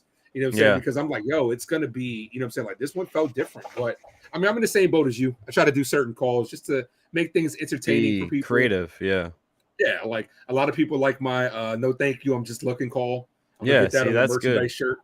There you go. Yeah, exactly. Like that's a good call for you, and also from us for our point of or ours, our side is like we don't want to mimic Michael K or like whoever's calling like Ryan Rucco. We don't like because I want to say see ya. Like I don't. That's Michael K's call. People that's want that though. That's crazy that people want that, because in my stream, people would be like, "See ya" or say "See ya." I'm like, why? that's Like, not you just you. go listen to that. Yeah, it's not me. I'm just being authentic. People like the Viva La Volpe call. I know people like the Yeah. Stay Risen call. You know what I'm saying? The all rise. You kind of like That's everybody. You kind of got to get on board with that one, because it's Yeah. just so easy. I love It Jer sucks that we can't Oswaldo. use it. Yeah, I know. I love Jer Oswaldo, aka the Kid, aka Mr. Swagger. Yeah. That was my favorite one. But he's right now looking like, I don't know, Mr. what's going on Stagger. with him. Yeah. But So I think a lot of, like, my friend Katie, she watches every here and there, and she always like laughs about the masturbator. yeah, And she's like, did you really just say that? I'm like, I said masturbator. I didn't say, like, the other people come in one. my chat. People come in my chat from your channel, and they're like, "It's masturbator." I'm like, "That's a Max call." The only time I emulate Max calls is when you can't call the game and your people come in here. Yeah. So I'll be like, "Whack it, Willie." That was a good one. Yeah. Dude, I I really wish Willie Calhoun was more of a face of this team, because that'd be a good fucking shirt. Yeah, Whack it, hey, Willie. like Terry said, Billy the Kid was a good one. I don't copy that from you, because I know yeah. that was a good one for you. I have the ones I have, obviously Chia. Everybody greets me with a Chia. Yeah. That's just always something I've done. The Viva La Volpe, people like that one whenever that happens. The no thank you, I'm just looking. Everybody likes that one. Billy the Kid. And then cursing out. You know what people liked for the longest time? I made a joke about Gleyber Torres. I said Gleyber Torres is the type that he puts a square peg in a round hole. And for a week, that's what everybody kept saying to me. I'm like, bro, like, because he kept doing dumb shit. And Yeah. it's just, so I think what I do for everybody, I just be like, whenever Gleyber does something dumb, I'm just like, ladies and gentlemen, Gleyber Torres. Yeah, like, exactly. what can you expect? And that happens a lot. Let me ask you this, because we weren't on YouTube this long ago. But what would your call be for Derek Jeter? That'd be so hard, because Derek Jeter didn't hit like home runs like that, but he would get clutch hit. I'd just be like, Captain Clutch. That's all I would be like the captain. Like, there's so many that you could do for Jeter. What would yours be? I would always think about it. I'm like, damn, like, I don't know. I don't know. I don't know. Which sucks, because imagine us being, content creators back in the late 90s, back in the early 2000s, when they were just going crazy like every single day. I don't know. It'd be tough. It would be tough. I would It'd probably be fun, say though. something about the captain, because before Judge was the captain, he's the captain since Munson. So I would probably say something about the captain. But damn, man, sometimes I wish we were on our YouTube game back in the day. Dude, the best call for Jeter still to this day is his last hit in Yankee Stadium, where he walked it off. Yeah. And I forget who it was. Was it Michael K? It was like Michael K. Derek Jeter, where fantasy becomes reality. Dude, that is such a good fucking I love Michael line. K, man. I love Michael K. Like, I'm just like, a lot of people hate him. They call him Yankee Boy, because like I listen to New York radio on his show every 3 to 7 every day, Monday through Friday on ESPN radio. And people just like call him in like Yankee Boy, all this stuff. And I'm like, Michael K is a GOAT in my eyes, man. Like, it's different whenever you're like listening to a game. Like, it's different when Michael K is calling it in your ear, helping you kind of like call it. Like, because Ryan Ruocco was doing the whole athletics, and it sucks because you got to think about Michael K, bro. He missed a freaking perfect game. Michael K missed it because he was on vacation. Because he was coming back from London, so he took the whole week off to kind of like get back to normal. And Ryan Ruocco was the one. Blue Thunder says Michael K is a Yankee tool. Trickster said we'd have the '90s mustaches. Oh yeah, we would have. I can see Max with the little handlebar and like that. Yeah, I can see Max with the little handlebar, like the evil guy, like mustache. I couldn't do it, bro. I don't know. Like, I could do it probably now, but I don't know. Yeah, we out here just would like that. We out here being the bearded boys. Let me tell you this: you've always had the beard since last year, right? Yeah. Me, this has been since I first started the channel, and I have not shaved since then. Are you Yeah, serious? I So, went. oh Yeah, yeah, dead wait. ass. I gotta look back to when you jumped on my stream last year.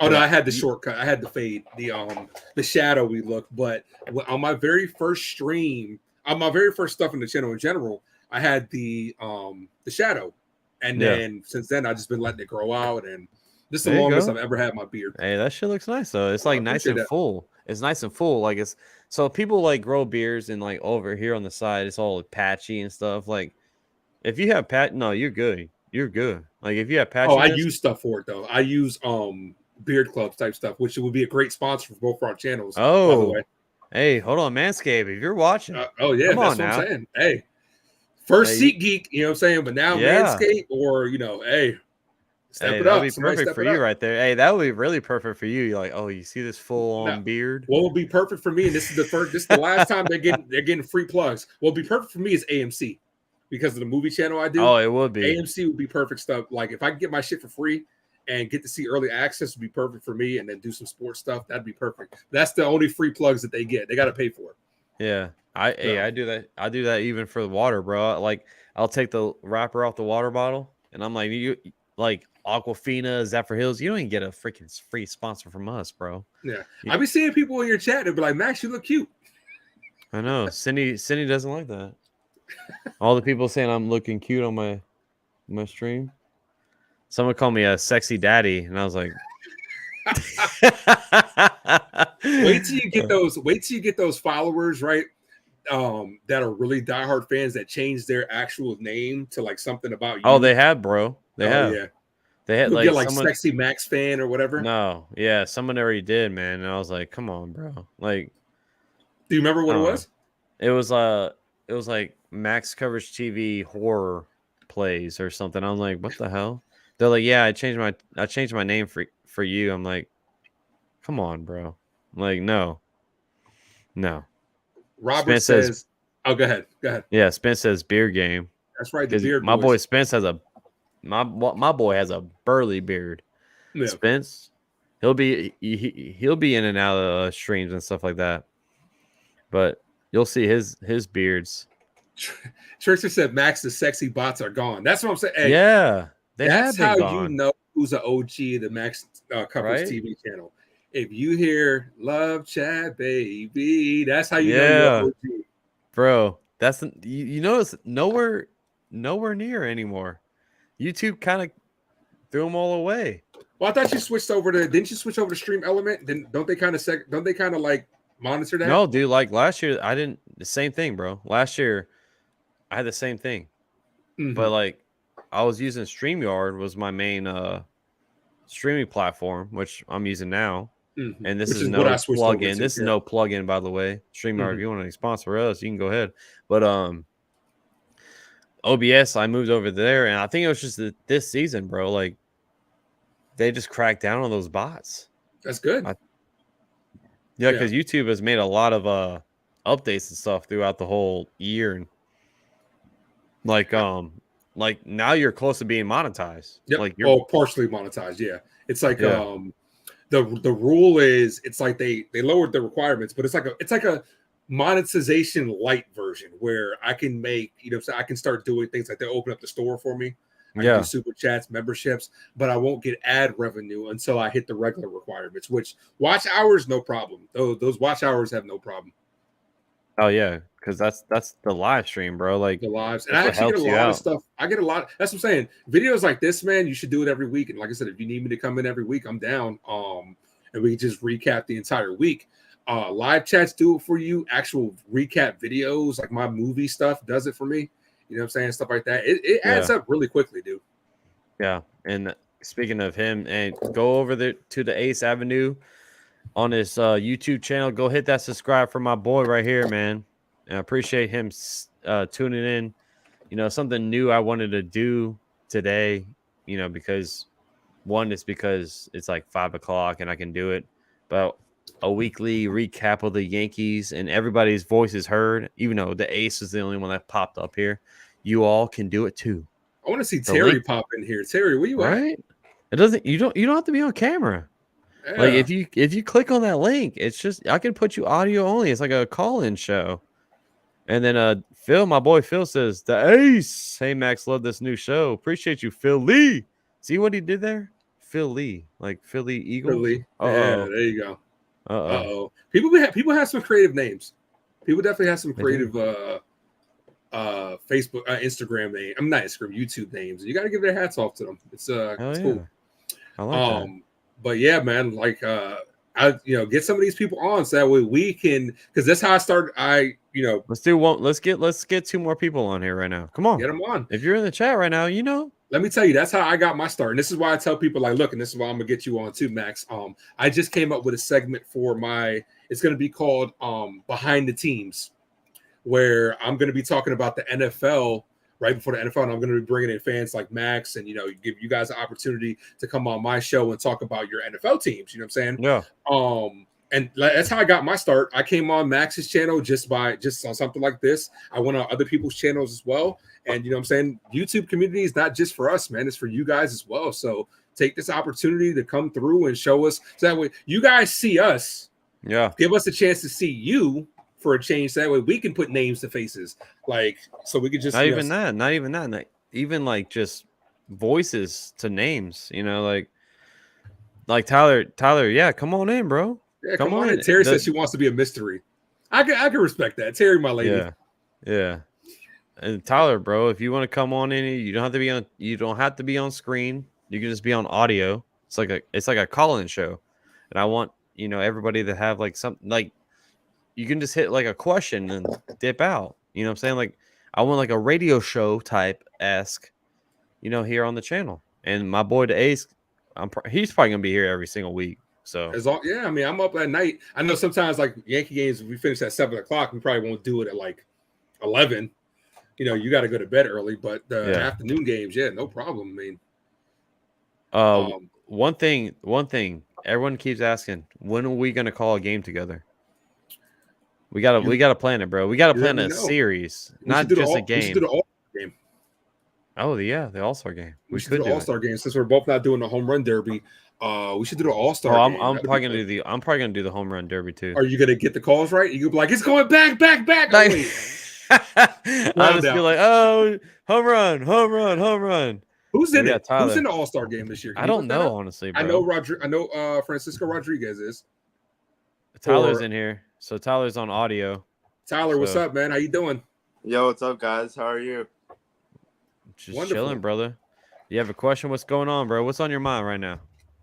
Yeah, I mean, the Yankees just continue to like make me really angry sometimes and make me really happy sometimes. It's like a lot of mixed emotions with the team right now, because when I see like these inconsistent Yankees offense like this, like it doesn't make sense. And like Aaron Boone continuing to change the lineup day in and day out, it's really frustrating. Like I get like he wants to get guys out there for like playing time and all that stuff, like just like Aaron Hicks was whining about it earlier in the season. But like, can Boone, like, can we rely on Boone to like stick with an everyday lineup? That way, like Harrison Bader got thrown into like batting second in the order when he should be batting like fifth or sixth. So like, what do you guys think about that? Like, can we get like a consistent lineup?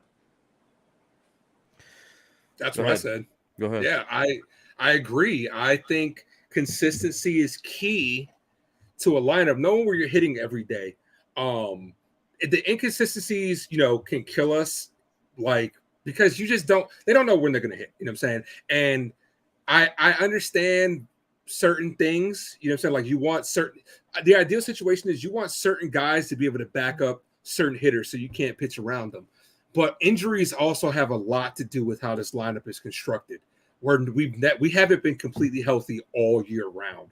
So it's hard to say what guys are going to be in and out. But I totally agree with you, man, as far as if we were to get some consistency, then our guys might be able to hit better. Bader, I personally would love to have Bader either lead off, or I'm more of the old school baseball fan where I don't think our best hitter in Aaron Judge should be batting second. I think he should be batting third, which is what they used to do back in the day. I'd love a lineup of Bader, Volpe, Judge, Rizzo behind him, Stanton behind him, Torres behind him. So that way there are no holes in the lineup. Everybody's backing each other up. And I feel like that'd be better. But I agree with you as far as the inconsistencies are what killed this team a lot of times with Aaron Boone. I think the main concern is injuries. At the end of the day, Boone, Cashman, they're all worried about injury. So Bader probably won't play 4 times a week.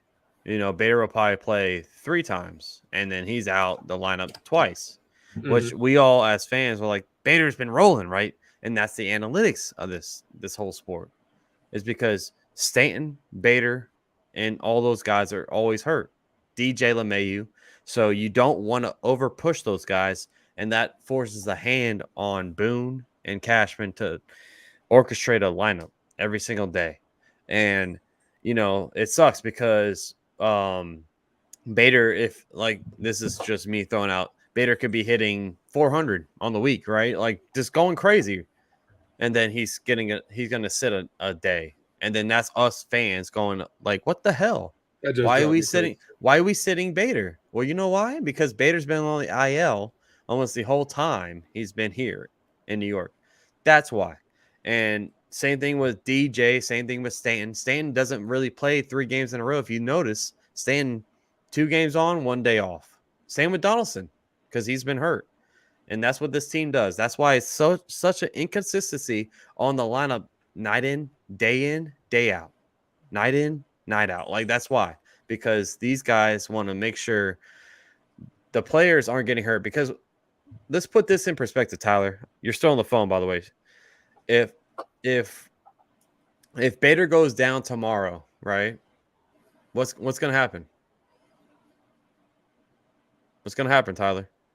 Well, if Bader goes down, then you're probably looking at Bowers being in the lineup every day.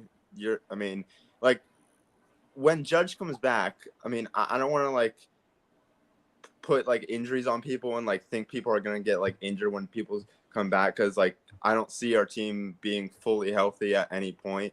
I feel like when Judge comes back, there might be like another person like I hope Stanton not. or Donaldson that might go down at some point. So, but I do agree with you about Judge batting third. About Volpe batting second, though, if he starts to pick it up in the second half of the season and starts being more consistent at the plate, then if Volpe in the 2-hole, I would be completely okay with that. Let me ask you something, Tyler. The last 15 games, the stats have shown he's batting close to 400 since that tweak in the stance. You know what I'm saying? Now, that's a big sample size, you know what I'm saying, to say that, okay, it could have been the stance. It could have been also a mentality thing.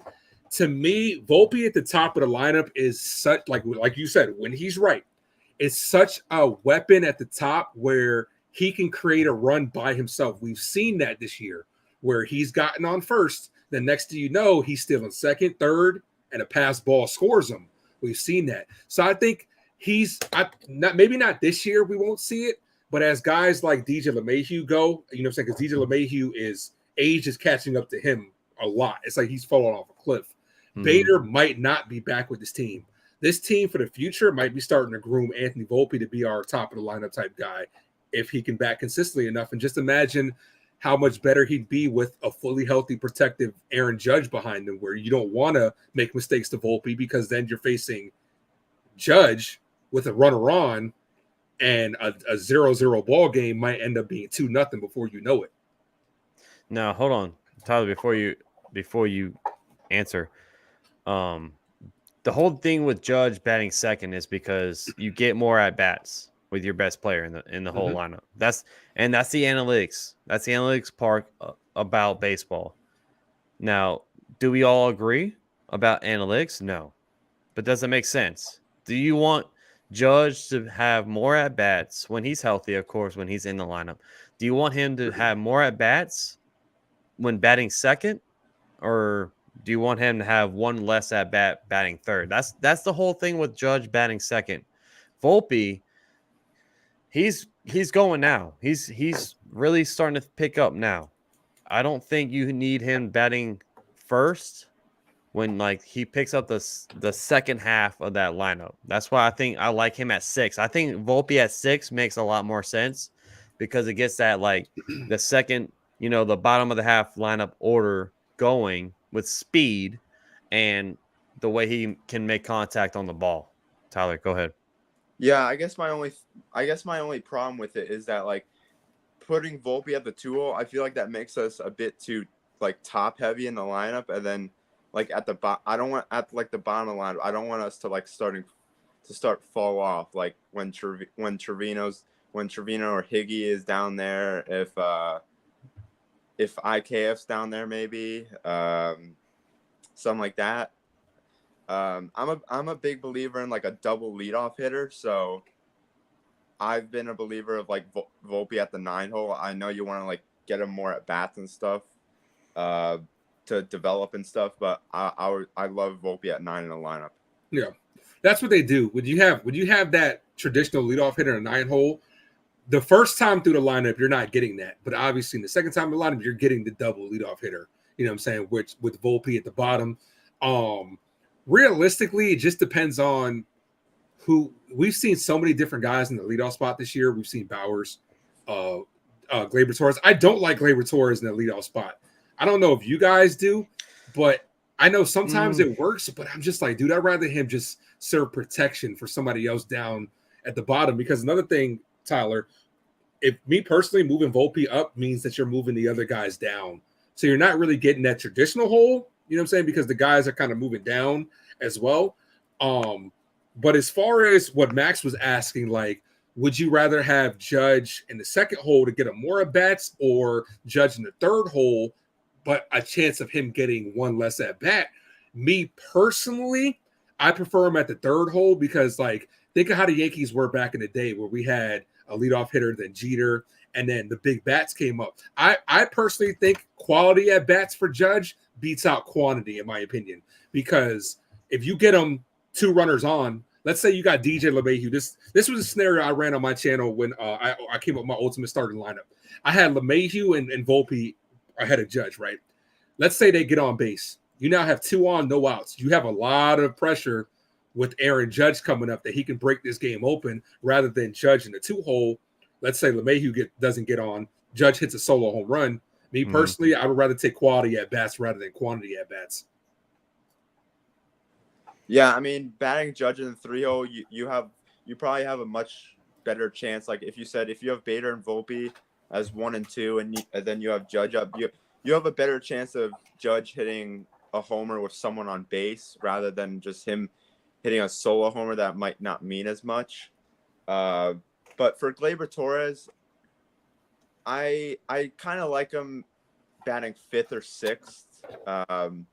I'm not really into him batting leadoff that much. Although I think he did have some good starts at leadoff. I think he had a couple multi-hit games at leadoff spot. But so if you want Judge batting 3rd, would you want Rizzo cleaning up and maybe Stanton in the 5-hole?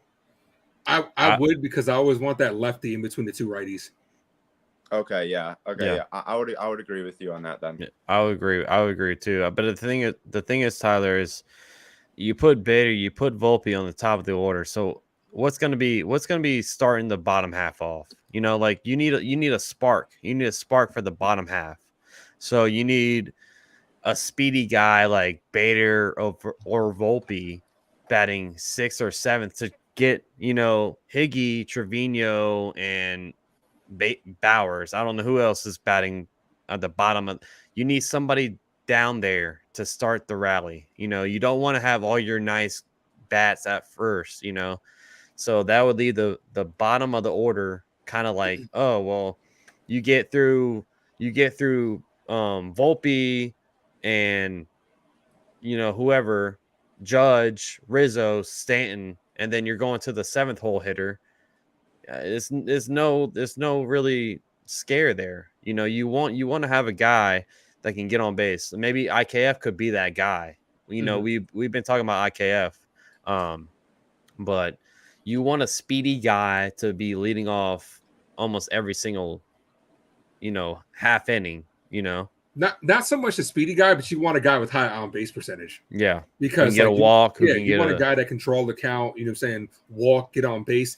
I actually like IKF in situations where there's a runner on before him because his contact ability puts balls in play and it puts pressure on the defense with a runner on. That's when I think IKF is at his best, when there's one runner on in front of him and he's slapping the ball all around the holes and more hit and run, stuff like that. But I absolutely agree with what Max was saying. You need guys like you need a good mix of the lineup where your good guys there, but you need good guys that can table set at the top of each inning. Like Bowers, surprisingly, Bowers did a good job at working the count, getting on base. That's why he let off a lot. Do I agree with that? Not necessarily. I'd put him at like maybe 6th or 7th, so that way he can do that in the beginning of another inning. You know what I'm saying? Yeah. But, you know, Well, that's why we don't make the lineups. Yeah. I want to say, hold on, one thing with Robert. He says, Max, you said they probably won't trade Glaber now, but will the Yankees trade him after the season's over? Well, it's too late because he's on a 1 year. He's on a 1 year. If we don't trade him now, he might walk, and then we might not get him anything. Like, we might not get nothing after he leaves. That's the thing about why the Yankees might trade him, because they can get something for him. And if Glaber's not happy at the end of the season, then he might walk, and we might not get nothing from him. So that's why. Because it's a weird situation with Gleyber Torres. Yankees are like kind of dragging their feet with this situation. Do you want to sign him long term or not? Because he's still only 25, 26. So it's like, what are you doing with him? If you're not going to sign him long term, trade him. If you're that hell bent on Peraza coming up and taking Gleyber's spot, then you need to trade Gleyber Torres as soon as possible so we can get stuff back for him. Yeah. It doesn't make sense to just let him walk.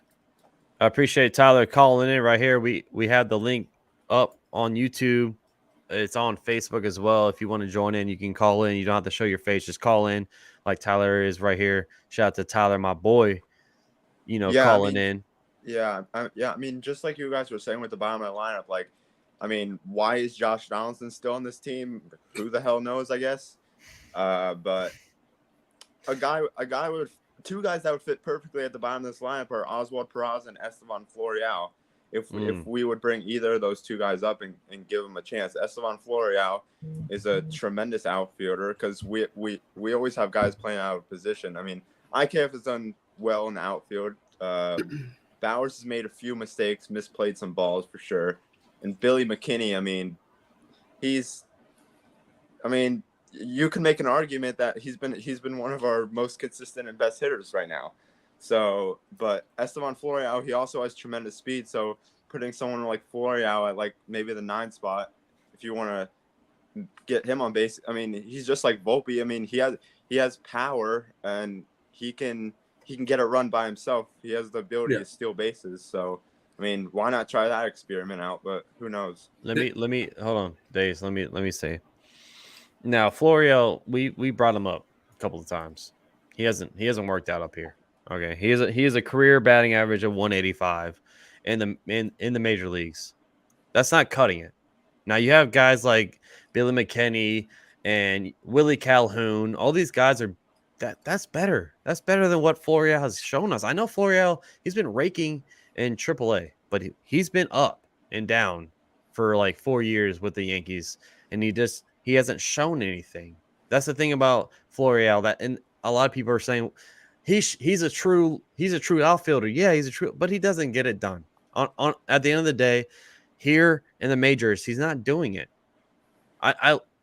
I agree, Florial, he should have a shot maybe one more time, but that's what the Yankees are looking at. They're looking at him being called up and down for 4 years now. He hasn't done anything up here. Mm-hmm.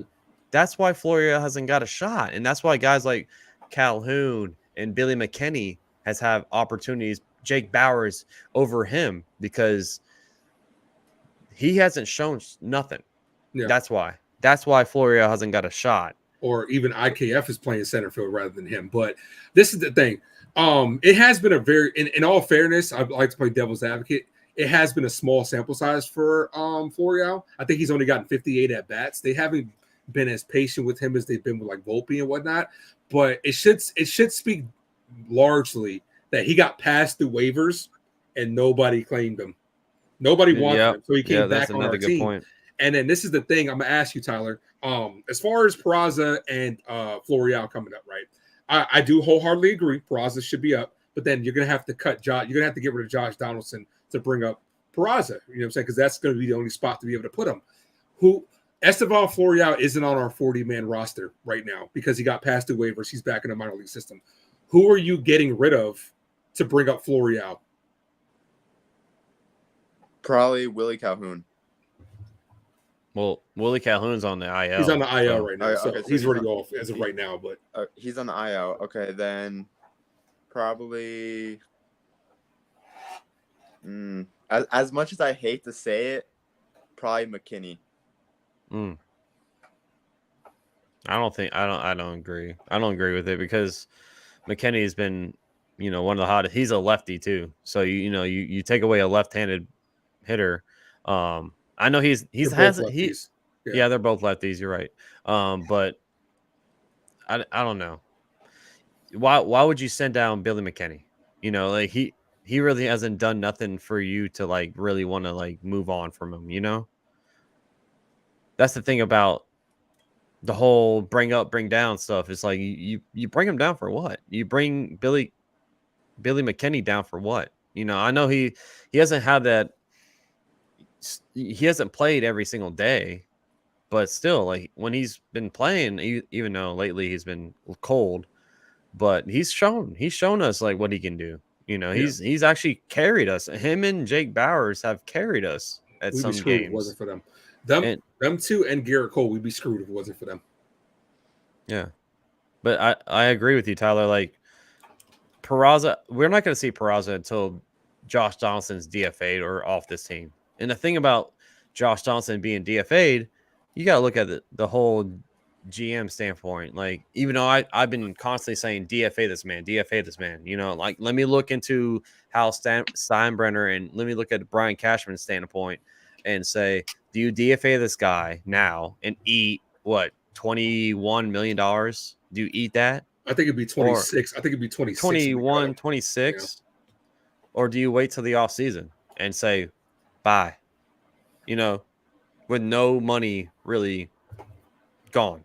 That's the thing about what we as fans have to think about. Like we say, DFA him. And after sitting there thinking about it, like it doesn't make sense after, a money standpoint. If we just say DFA him now, we eat 21, 26. I don't know how much money he's making. And it's easy to say that when it's not our money.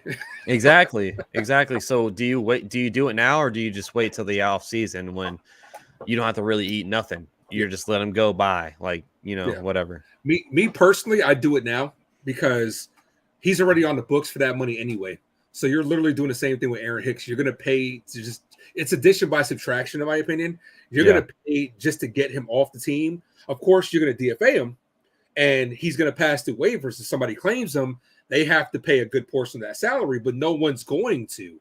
So we're going to end up having to eat that anyway at a certain point in the season. So it's really addition by subtraction. It just depends on what the health of Peraza is because he is banged up down there. I think he's dealing with some abdominal problems, I think they were saying. So he's banged up. You know what I'm saying? When he gets up here, that could be another contact bat that you could have towards the bottom of the lineup. But that's all stuff that they have to figure out that realistically they should have had figured out already going into the season. Like, okay, if this happens, then we're going to do this. If this happens, we're going to do this. The Yankees just don't have any form of contingency plans for when shit hits the fan. They're just kind of like freeballing it. Like, we weren't prepared for this. We're screwed now, or we need to make something happen. But as far as your comment on Billy McKinney, I feel like he's been a stand-up Yankee, to be honest with you. I feel like he's done everything that he's been asked. He's produced. He's hit in clutch situations. He's played great defense. And I don't think we definitely send him down. But as far as I don't see a scenario where Estevan Florial comes up this year. I don't. I really don't. Yeah. Yeah. I mean, the thing with Donaldson, I think you need to let go of him now. Considering like the spot we're in, like when you look at the standings, like I believe like we're just hanging on to like a wild card spot right now, I believe. We obviously have a big series coming up this week with the Orioles, which is going to be huge. Hopefully we can gain some games on them, maybe jump them if we can. But Florial, yeah, I mean, Billy McKinney has been good. He's played his role very well, just like IKF has all season. But I mean, the patience that Yankee fans like have with Volpe to develop, like, so obviously we want to win now, but are we gonna have that same patience when Peraza comes up? Because like, obviously Florial with that small sample size, like, he had like he's had like 50 at bats over like 3 or 4 years. So like what's that going to prove? Like a 185 batting average, that doesn't prove anything. Like, you need to give him longer than that. He hasn't even played like a month here. Hold on, Tyler. Let me ask you another thing. Well, I'm sorry. I'm going to go back to what you were saying before. Does bringing up Florial help this team better than what Billy McKinney would do? At Like the right moment now. we're at right now, no. So why call him up? I mean, don't we want players to develop in here instead of just leaving them in the minors to dry? Well, that's what people are telling Volpe, and they're saying send Volpe back down. They don't give Volpe a chance. I wasn't one of the ones that said. I'm not. I know you weren't. I'm just trying. I'm See, throwing it out there. See, the problem is with Florial, you run into the same problem that you're having with Oswaldo Cabrera. You don't want to call him up here to sit on the bench. You know what I'm saying? Yeah. Especially if Judge comes back. If we have a healthy Bader, a healthy Judge, and a healthy Stanton, you don't want to call up Florial just for him to take up a bench spot when he could be getting time down there in the minors and staying healthy. I mean, not staying healthy, but staying productive, because that's the problem with Cabrera. Cabrera keeps getting sent up and down. He's not developing at the minor league level because someone, unfortunately, has gotten hurt, and he's had to come right back up just to sit back on the bench to fill a roster spot. So I think ultimately what will happen with Florial, because you got to realize we have Dominguez on the way up and we have Spencer Jones on the way up. I think Florial ends up trade bait. Same thing with Trey Sweeney. I think we have too many positions, and one of them ends up as trade bait. The ace. No one's going to trade for him if he cleared waivers. That's what I'm saying. So we might be. But no one's going to trade for him. Yeah. Exactly. So that just shows you like teams aren't really sold on Florial. But he could be a throw-in piece for another trade. Somebody would do that.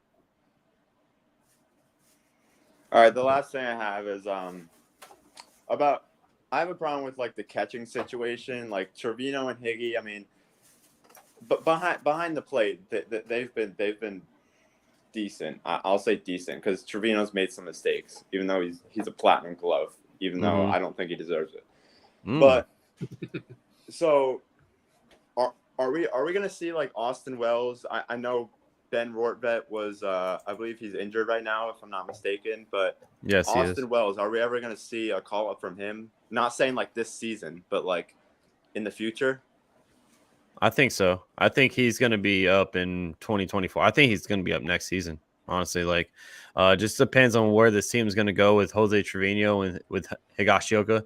The ace and I, we already discussed it like prior, but we were talking about it on the stream right here. I think Higgy might be the first one, out, which just sucks because he's been here the longest out of every Yankee. He's been, the longest New York Yankee there is. But out of the two, which it's weird because Higashioka looks like he's better offensively than Jose is, but Jose is well above Higashioka defensively. So it's like you have a tough call. Do you go defense or offense? And what I would do if I'm Brian Cashman, I would go defensively. So I would keep Jose and I would take Higgy out because you're going to lean on Austin Wells being that offensive catcher that you think he will be, So like that's what my opinion would be. Next season we'd see Austin Wells, and I mean we've seen Ben Rortvedt up here already during the Reds, the Reds series. He looked good. He did. He looked like he can actually be a professional MLB catcher, but he just can't stay healthy. And I would just say Austin Wells would probably be up with the team next season. The ideal situation right now would be if Roy Vet could stay healthy, trade Higgy, because then you have that righty lefty catcher. You know what I'm saying? You have the left-handed catcher, you have the right-handed catcher, where you could literally just alternate. I mean, you have a lefty up there that we're pitching, that we're batting against, throw Trevino. You have a righty up there, throw Roy Vet up there more. You know what I'm saying? Because he was doing well when he was up here. I just think Higashioka is a liability on this team, especially defensively, because I've seen so many pass balls. I've seen so many bad, mistakes. His arm looks dead. You know what I'm saying? Like, he threw somebody out the other day, but going to second, he's bouncing the ball to second almost every time. But as far as Austin Wells, I agree. Like me and Max had talked about earlier, I think Max had asked me when do I think we could see him, and I said at the earliest probably next year during September call-ups. You also have to realize they don't want him playing majority catcher, because somebody who played catcher as well, it kills your knees. You know what I'm saying? It absolutely kills your knees and kills your lifespan in the MLB. So we could see a situation where he might play some first base. We're going to have Rizzo next year, but you could see a situation where maybe he plays some first like Bowers did today, and then occasionally catches. Yeah, I mean, I would like Ben Rortvedt to get called back up here this year. I don't know if it's going to happen, but I mean, Ben Rortvedt playing like I don't want Rortvedt to be called up just to be like, I don't want him called up just to not play every day. I don't want him like on the bench like every other day, because that gives him like no time. And Rortvedt is another great lefty bat in our lineup, because we don't have that many lefties in our lineup all the time, so that would definitely help. Well, Tyler, so that would piggyback off of what you're saying about Florial. So why would you want Florial to be called up if he's going to sit on the bench? Well, no, he would have to play. Florial wouldn't sit on the bench.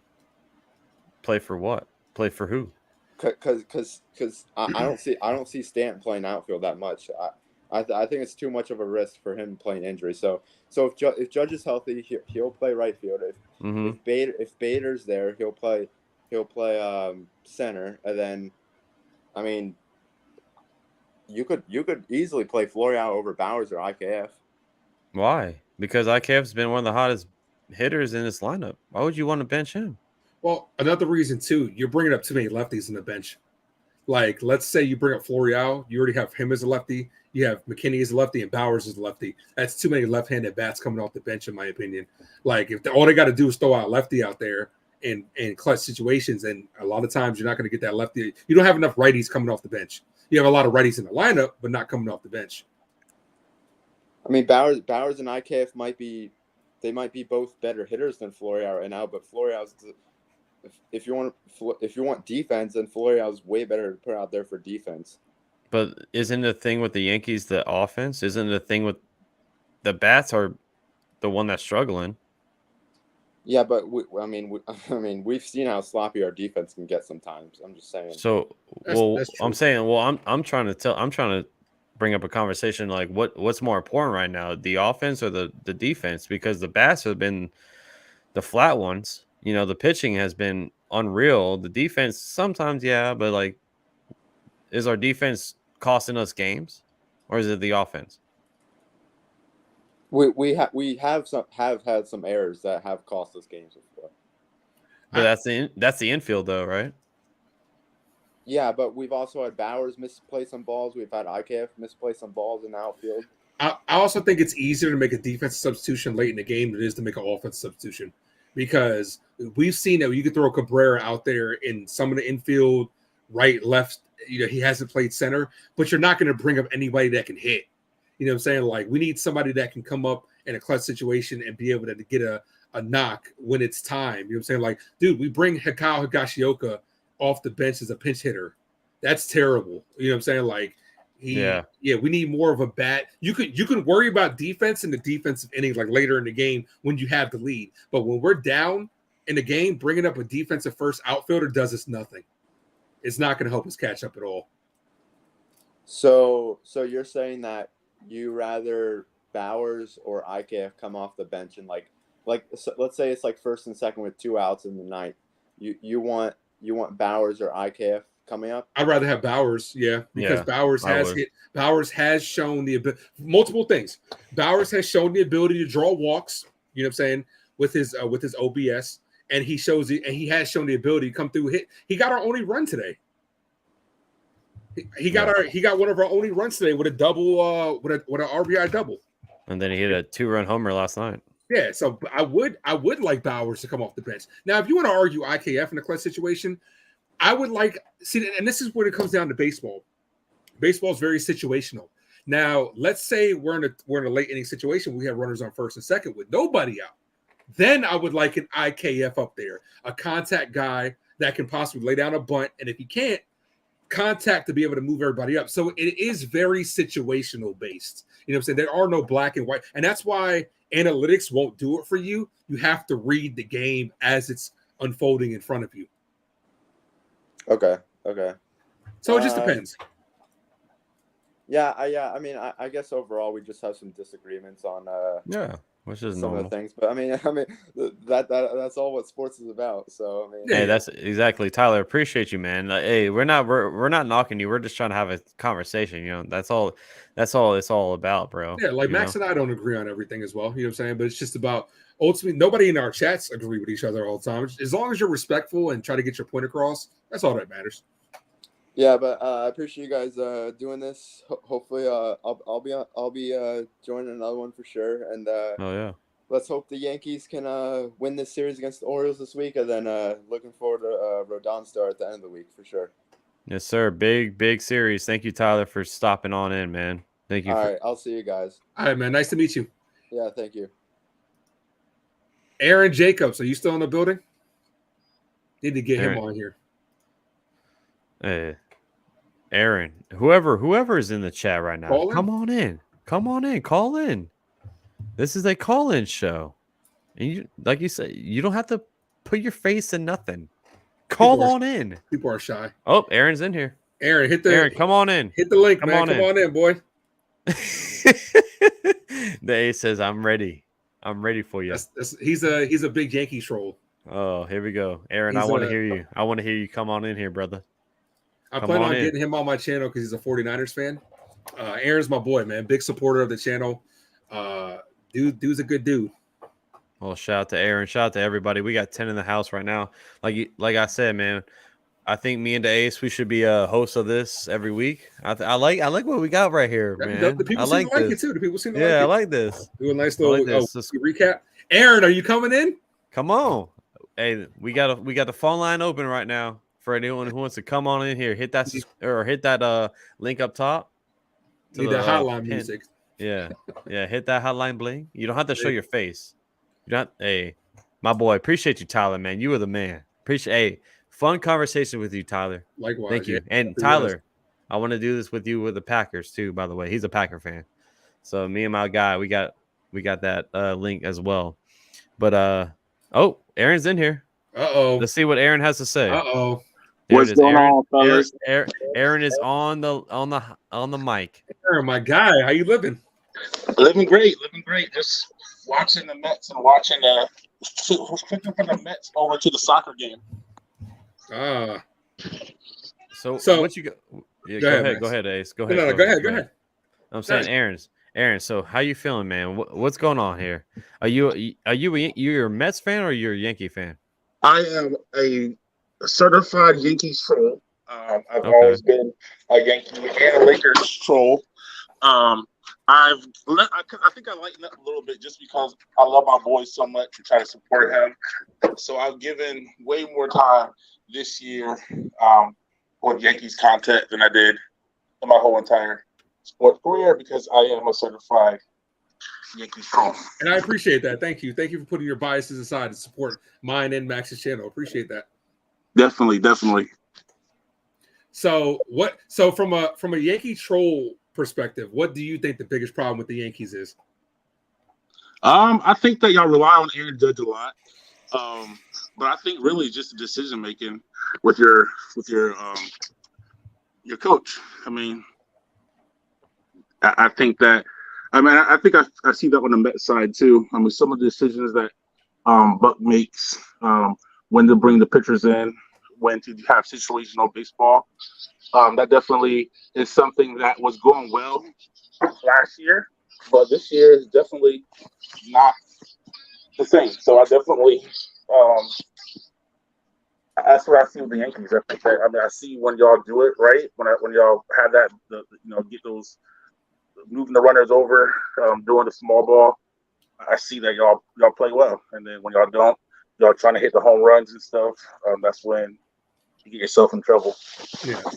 So Max, Aaron constantly proposes trades to me all the time. Mets and the Yankees says we should trade him Giancarlo Stanton for Vogelback. What do you think about that?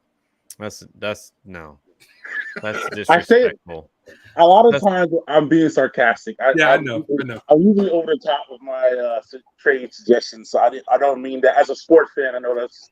I mean, it's different if it was like fantasy football or something like that. You can do some outrageous, crazy stuff like that. But I know in real life that wouldn't actually compensationally be right. But yeah, I do like to throw out random stuff to Ace just to see his reaction to it.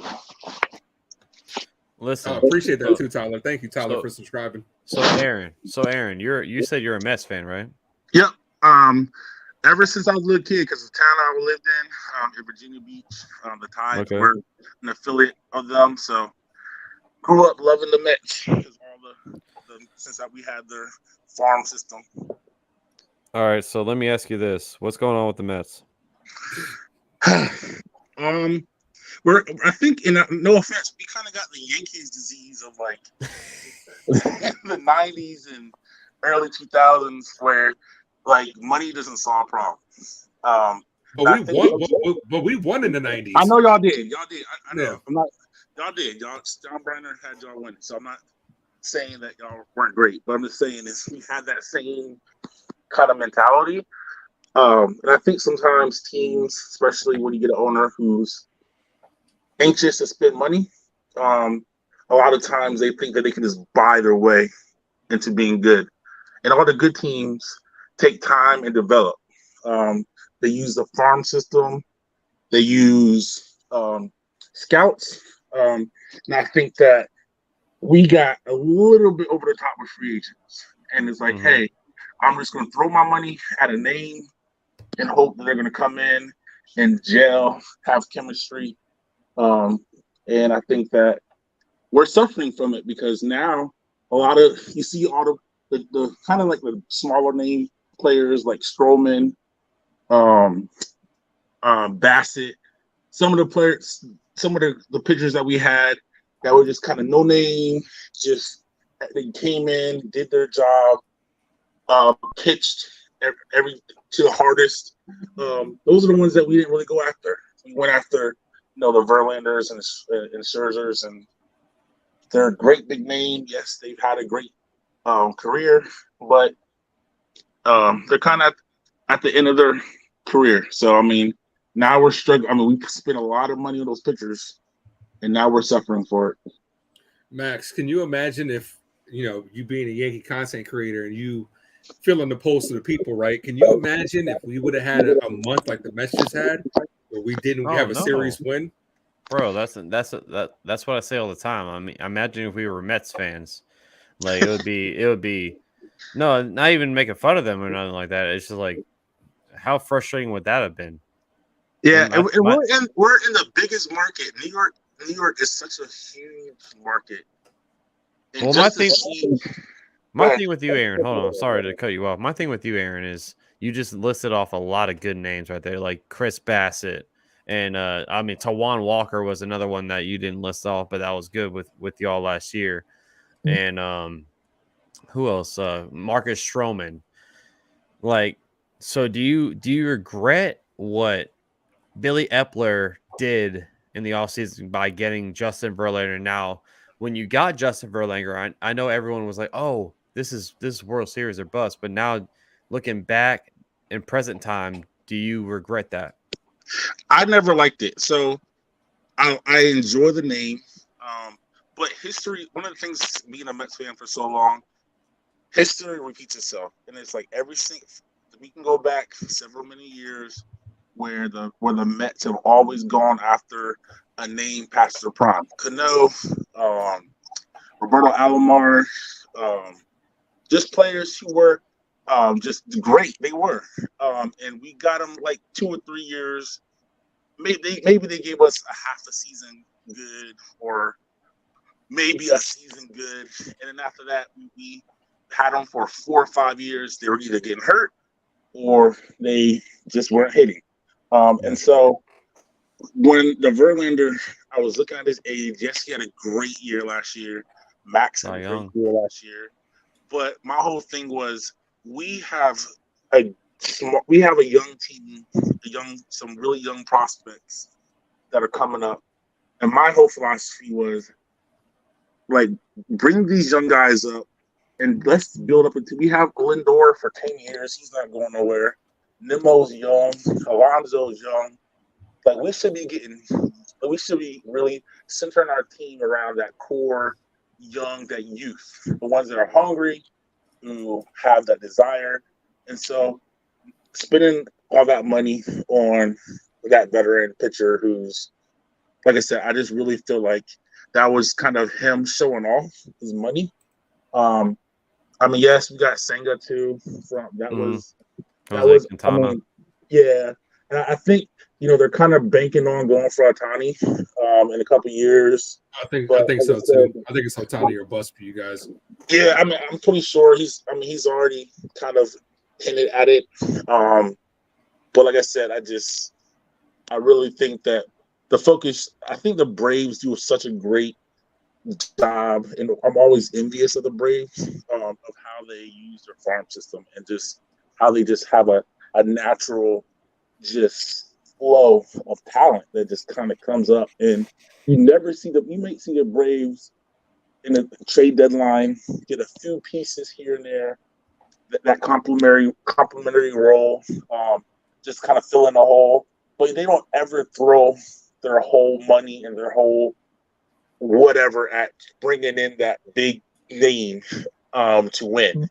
They let people walk. Like and that's what I'm saying. That the good organizations can afford to let good players walk and still pick up the pieces. Like, dude, they let Freddie Freeman walk, no problem. You know what I'm saying? Like they've letting so many big name free agents in the past walk, no problem. You know what I'm saying? They've always been a cornerstone in the league. So that's what I'm saying. Like, so what's gonna happen with Acuna? With Ronald Acuna Jr., they're gonna let him walk? Well, listen, they already signed him. I know, but I'm saying though, but after that contract, they're gonna let him go. Like how long? How long is it? I can look it up real quick. Because there was a couple like ramblings early in the year that they were looking at that he was a trade piece at some point. Somebody had mentioned something about him possibly getting traded. I know you heard the same thing, Aaron, because we talked about it, and I was like, bro, like I never believed it though. I mean, I thought that was just people just the 10-year contract. Yeah, how old is he? Acuna is. Hold on. He's young. Yeah, he's young as hell. He's like 25, 26. He's 25. I think that's what it is. We were because Aaron, me and you had talked about it in our chat where they were talking about Acuna could be a trade piece and whatnot. And I'm like, why would you? But the thing is with Acuna is he signed that 10-year, $124 million contract. He's gonna want more money. He's gonna want way more. He's gonna want to opt out. Yeah. Oh yeah, exactly. So he has club options for 2027 and 2028. So I mean, it sucks because that's the thing. That's another thing about the Braves. They lock in all these guys early in their careers, like Acuna, Harris, Strider, Austin Riley. Who else? They signed all these. Albies is pretty good. Ozzy Albies, yeah. So they signed all these guys for like bare minimum. Well, not bare minimum, but like like for our eyes, we're like fans looking, and we're like, damn, only for 100 and what? And then they exceed the contracts, and they're looking like geniuses. For exactly. Doing it so early. Yeah. Same thing with football. Why you should not hit that 5th-year option. You need to sign like quarterbacks. Sign them as soon as possible. Like third year. Re-sign them while they're cheaper. Because you know what? Yesterday's price is not today's price. Yep. All right, Pusha T. Yeah, so. But I mean, the same now. To a little bit of a football side of it, right? Because Aaron was talking about signing old veterans, which is what the New York sports market does. Max, what do you think? You think Aaron Rodgers might go through the same shit as Verlander? Be a little bit past his prime, going to a new market? I don't think so. I think Aaron Rodgers is going to be balling for the Jets. I mean, I'm a Pack. So Aaron, if you don't know, I'm a Packers fan. That's why he asked me the question. Gotcha. But I don't think Rodgers was the issue. Like, if you look at Rodgers last season, right? Like last year with the Packers when we missed the playoffs, people are like, "Oh, it's a down year." Look at his stats. Look what he did. It's a great year. But for Yeah. Rodgers' standpoint, it's a down year. But like if you look at what the Jets had to deal with for the past 15, 20 plus seasons, that's an all-star, that's a Pro Bowl quarterback. So I think Rodgers is going to be fine over there with New York with Garrett Wilson and company. I think he's going to ball out. I don't think they're going to win I don't think they're going to win the Super Bowl because I feel like the AFC is such a tough freaking conference. You have to go through a lot of good teams, man. Yep. Like that's why I said I made a video about it before it happened. I was like, Rodgers should stay with Green Bay because just from this standpoint, if you want to win a Super Bowl, it's easier to go through the NFC. So why not stay with the Packers instead of going to the AFC when you got to go through freaking Joe Burrow, Trevor Lawrence, Josh Allen, Patty Mahomes, of course. All these guys. Like Russell Wilson could come back and ball out. Like that team, that conference, good luck. Yeah. I don't think they'll win. I think they'll get the playoffs, but Yeah. I don't think they'll win I don't think they'll win the Super Bowl.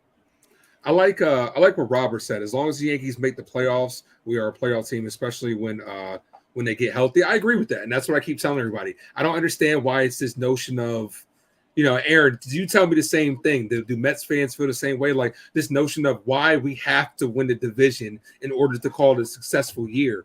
Who cares as long as you get in the dance? Look at what the Phillies did last year. The Phillies didn't win a division. And they went all the way to the World Series. To me, winning the division's great. AL East division winner is a great banner, but it's not, what's better? World Series champion. Right. And it didn't help the Mets or the Braves. I mean, the Mets, they definitely crumbled. The Mets, they took our soul that last series. And so the Mets kind of went into the playoff last year kind of with a tail between their legs, feeling sorry for themselves. And the Padres didn't care and whooped us. But the Braves got the bye, and it didn't help them. So I mean, I think to me it's you wouldn't be playing your best baseball, regardless of whether you're winning the division or in the wild card. I mean, the hottest teams are usually the one that's the team to beat. I don't think seeding matters because it definitely showed last year. The Phillies were kind of that last team to get into the playoffs, but they were hot. And fortunately, they ran into a buzzsaw team in the AL. But yeah, I definitely don't think that seeding. I mean, it does help as far as home field advantage and stuff like that. But I definitely think it's really about how you're playing, how you're gelling as a team. And it don't matter where you play. If you have the pitching, you have that bullpen, and you have the bats, that stuff that definitely doesn't matter who you go up against. Yeah, I definitely think just like all sports, the hottest and most healthy team at the end of the year tends to win it all. Yeah, that's normally how it works. So yeah. Well, I appreciate you, Aaron, for calling in, man. Shout out to thank Aaron you for having me. in the house. We'll be doing this a lot more, so I want your opinions throughout the whole season, brother. And hopefully your Mets can win one series in the last month plus, because this is terrible, bro. Look, I'm not even at this point. Like I said, I got to tell you all the time, I'm used to this. So like normally they drag this out to after the All-Star break, right before about middle of August, right before or September, sometime around there. And then you're like, crap, now here comes the Mets. But this year they did it to me early, and so I think that maybe they're trying to reverse psychology. Maybe they're going to turn it on this year, suck at the beginning, flip it, trying something new. I don't know, but I don't have the confidence just because at the end of the day, we still have the same issue with our bullpen. And I mean, it don't matter. I mean, if you have a bullpen where nobody's scared of, last year Diaz, when he came in, you could just see the deflation of teams. It's like, oh crap, here comes Diaz, and you could just see teams just go. Well, in all fairness, Aaron did say the season was over once Diaz went down, celebrating the World Baseball Classic. And Aaron, before we let you go, I want to let you know that Pete Alonso is going to be in the home run derby. Yeah, I saw that. I got the. Yeah. I mean, I would have probably given it somebody else, but oh, he's in. What he said, home run derby. Yeah, he's gonna be in there. Good. So that'll mess up his swing more. Now, I mean, he has a pretty compact. He has a pretty like. If you watch him, like he has a pretty good routine. I don't see him. I wouldn't be scared of him. Like somebody like Lindor or somebody like that, or Marte. If I could see them because they're not really power hitters, so if they, were trying to change up their stance, I would be worried. But Pete, he Yeah. has a pretty consistent follow through. I think he'll be okay. Robbie says, I, for one, would love to see it on the Subway Series in the future. That would be nice. Yeah. I wanted that last year. That's what I wanted last year. Yeah, a lot of people Yeah. did. And then the That Mets was just a let us good. down. That was a good. I mean, that was when I really got my hatred for Yankees a lot more. Was that Subway Series in 2000? So or 2000ish, whenever it was. So that I mean, yeah, that was definitely where I got. And then part of it was also my grandfather was an Orioles fan, so rest his soul. But I used to go and stay with him in the summers and stuff, and he was a big Orioles. He was in Maryland, so he actually was when I was a little kid growing up. The Orioles were my second team because he was every single time I visited him, he was a diehard Orioles fan, and remember those battles with the Orioles and the Yankees back in the day were so epic. Like that was just such a big rivalry. I know Boston is a rivalry, but at least growing up from what I remember and being with him, just that Orioles Yankees was just such a Yo, can you hear me? battle. Well, all right, Aaron. Well, appreciate you, my boy. Yes, Thanks for sir. stopping in, man. Hit that subscribe for both of us if you haven't already, man. Thanks for stopping in, and I'm happy to be talking to you throughout the whole season. See how the Mets do, man. That sounds good. I appreciate you having me on. Yes, sir. Peace out, All man. right. Later. Trying to get my nephew, who's a Yankee fan, to bring his ass on here. We have Johnny over here, but he's Right, there you looking he's looking a little. Is that your cousin or your nephew? Johnny? No, that's not. No, All right, that's not my rules. let's see what Johnny says, man. All right, man. Hey, All right, what's Johnny. up? Hey, man, be nice. Don't do nothing stupid. What's up? What's up, Johnny? So I'm say? always nice. What you gotta say, man? What's up? What's your problem right now? What's going on with the Yankees or whatever? It sucks that they're not doing good. Yeah, I haven't been watching them because they sucked anyways. you haven't been watching them. But I like the Yankees, but I don't like them when they lose against a terrible team. So That happens. So what's your frustrations right But now? I don't know. Tough loss today.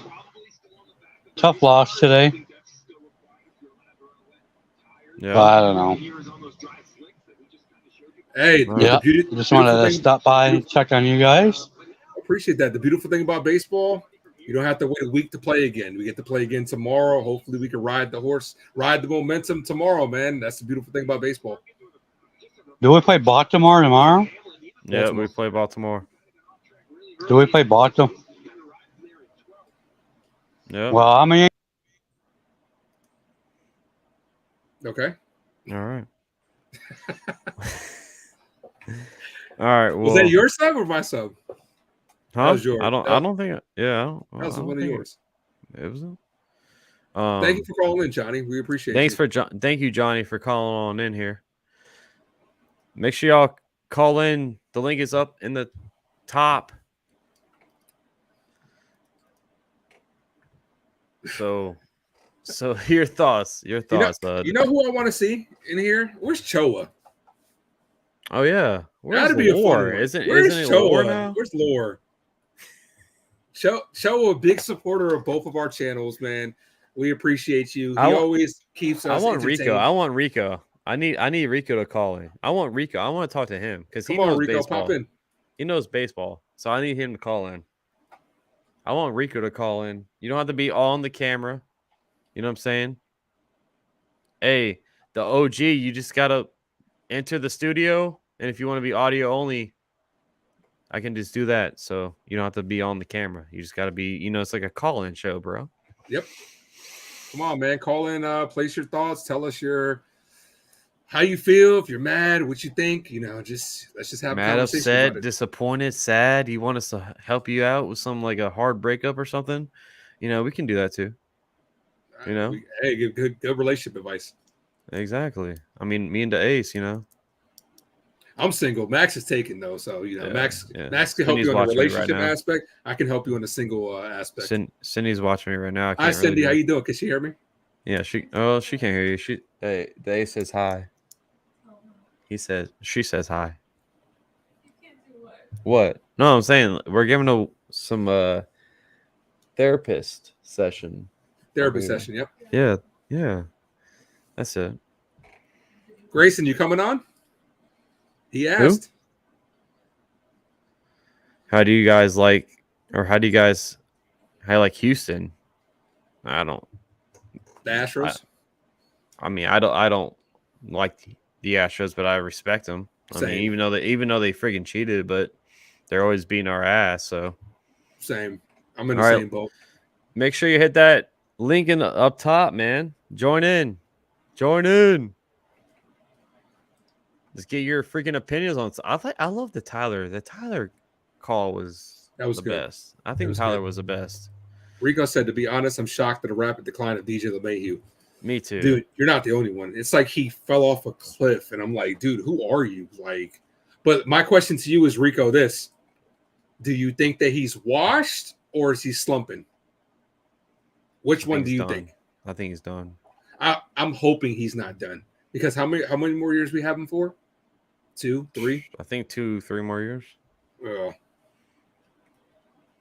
Let me look. Let me double check. But definitely, if you guys haven't done so, man, tune in, man. And if you're new to either of our channels, hit that subscribe for both of us for year-round Yankee coverage. We both call the majority of the games. Max doesn't call the Garrett Cole games for some reason. It's like I called it today. We lost. He has. I don't think I should at this point. Whenever Garrett Cole's on the mound, Max is like, I think I'm gonna skip that game. So we're actually under contract with DJ until 2027, bro. Dude, that's such fuck. But this is the thing, though. Do you think there's any lingering injury from last year? He says no, so I'm gonna trust the player, right? Mm-hmm. So at this point, then the only thing to do is say he might be washed, because once you lose that, when you're an older player, once you lose that bat speed, you're done. Yeah. Brad says Yankees need another pitcher. Who would you recommend? Brandon. I don't think we need another pitcher, man. Oh, gee, you don't got to show your face, bro. You just got to call in. Call in, bro. I've had too many Modelo's. Come on, man. It'll be fun. Don't be scared. Rico is at work. Yeah, my nephew's at work as well. Rodon is coming back. He'll be pitching on the 7th against the Cubs. Which I will not be able to call that game, unfortunately. I have to work, so I was looking forward to a first Rodon start. I know you're gonna have a great time calling that one, Max. Yeah, until people complain, why is Boone taking him out? Why the hell is Boone taking him out? There's 65 pitches because he just came back from a freaking or until he doesn't 5-month-old injury. Yeah, or until he doesn't have his timing and he gets hit around. Everybody's like, "Oh, he sucks." Shouldn't have brought oh, come on, guys, it's one start, bro. Relax. We know how Yankee fans overreact to shit. It's like they got a panic button that they're hitting at all times. Like every time, bro. Every time. How do you like the Houston basketball team? Oh, I love the draft, bro. I love what the Rockets are doing over there, man. I feel like we actually have a competitive team going into next season. I think the Rockets might be a freaking playing team. Book it. Hot take right there. Hot take. I mean, look at what we got. It's me says, do the Yankees win more at home or on the road? I think we have a better record at home, don't we? Home. Yeah, I think so too. Yeah. Rico says, damn, I used to look forward to the games with Baltimore Orioles. Great way to end losing streaks and slumps. Yeah, that's done. That's why we got to instill the fear in them again, man. We have to, Yeah. Robert says, Ace, if Rondon wins and you don't call it, you can't call any Rondon games. That's not necessarily true. So if he loses, what does that mean? I think he's going to have a good start. It's like me saying I can't call Garrett Cole starts. Yeah. And against the Cubs, too. So, hey, right before the All-Star break. So he's going to get one start, then have a long layover before he pitches again. So maybe they did that to try to set him up because when is the next time Cole's pitching? Thursday? So it's today, Saturday? right? Yeah. So it's Saturday. Yeah. Saturday against the Cubs. Yeah, because normally it would be more.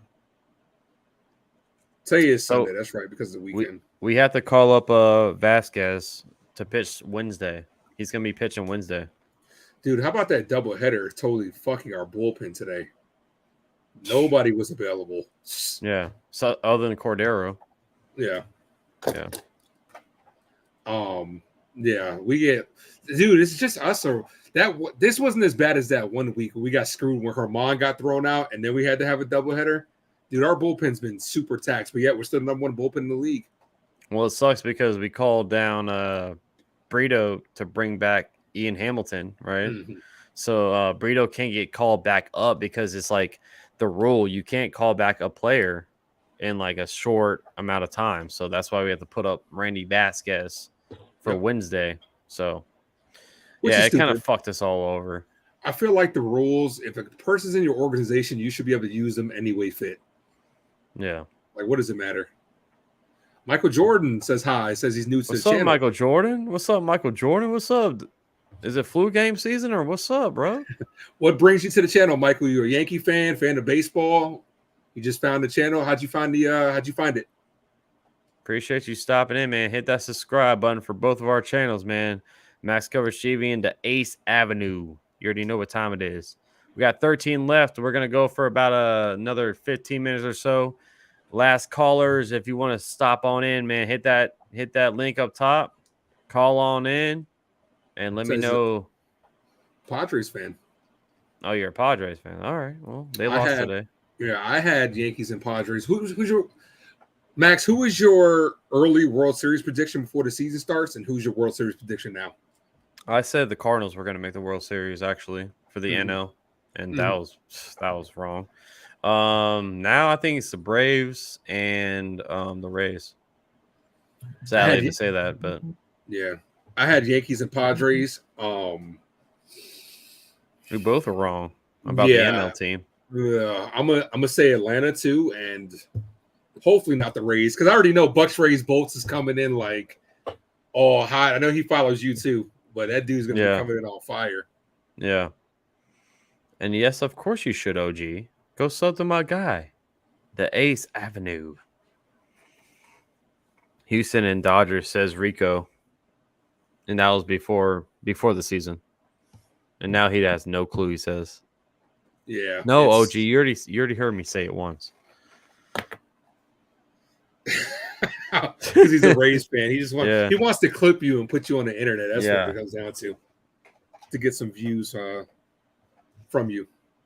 All right. No, OG, you can't do that to me. But all right, man, we don't have any more callers coming in. The Ace and I, we appreciate y'all stopping on in. You know, the first kind of like weekly Yankee episode here. We'll probably do a lot more throughout the season. This was fun. It was a blast. I love this. The All-Star break is coming up soon, so we have a little bit of a downtime. So the Ace and I might have to schedule something and like maybe get your call-ins and see what's going on during the All-Star break because no games, so we're gonna be not streaming for 5 days. Yeah, I mean it gives us time to work on other content, but it's still like the live play-by-play is where it's at for us. Yeah. So with it being the Yankee show, I didn't have anything to call in about. Well, call in now, Spence. All you had to do is call. Put your frustration out. We called about somebody called about the Mets. Somebody called about the Mets. So who cares? This is a call-in show. Just call in, and we'll talk about it. Don't be Hold on. scared. Someone just asked me for the link because I think they want to come on. Oh, come on in, man. Let's We're about to call it off, but hey, let's go. Last call, crew. Johnny said, when is Aaron Judge coming back? Who knows? Who knows, Johnny? Oh, we got OG. Who's this? Is it your boy? Oh, Who is this it? OG. No, Oh, it's my it's dog OG, right yeah. here. This is OG. Hey, What's up, OG? How you living? OG in the building. Mr. Max. Hold on, What's let me fix going my hat. on? Oh, Let me fix my hat. wow. You Here see us we in the go. background, right? I can see it. You got a I'm Cubs doing back? good, man. Like I said, too many modelos. You still standing up straight, or let me ask you something. Do we appear sideways to you, or are we good? You good? OG. Oh, man. Look at this man. Actually, I'm holding on to the table. Oh, damn. Is that a Cubs What, banner I say that see again? behind you?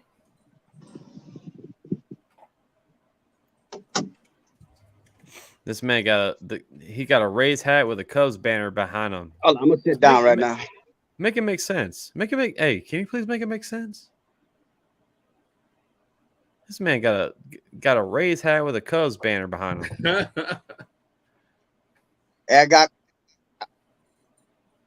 I have clubs in my blood, but Rays are in my heart. Okay. So you'll be tuning in this weekend because we got Yankees versus Cubs next weekend.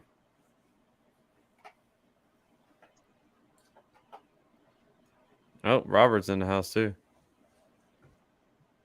Oh, look at Robert. Oh, my brother. I wish Oh, I there was we in go. Chicago again. Robert's in the building. What's going on, man? Hey. What's up? What's up? Oh, look at Robert. That's my crazy. brother. I wish I was in Robert's in the building. What's going on, man? Hey. What's up? What's Hold on, Robert. Your mic's. Hey, how many people can you get on here at one time? I can do like 10. Yeah. But Robert, his mic is echoey. So Robert, you got to fix your mic, man, or fix whatever you're talking to. Oh, gee, you ready to party at the Trop, man? I have to put the phone down. My hands are shaking. Why? Too many Modelos, you said. Damn. Oh, bro. bro. I might have to take out a second mortgage just to afford all the food and drink.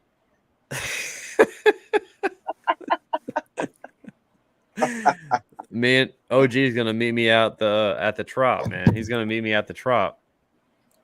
When's your game? When are you going? August 26th, I think. Nice. August 26th at the Trop. How far is that from you? Oh, hell yeah. August 26th, I believe. Yeah. Yeah, it's a 4 o'clock Saturday game. Well, hopefully the Yankees win. Yeah, we're gonna beat the crap out of them, bro. I need to find out how much Uber charges to drive my ass back home. You better find out. Hey. What? What's up?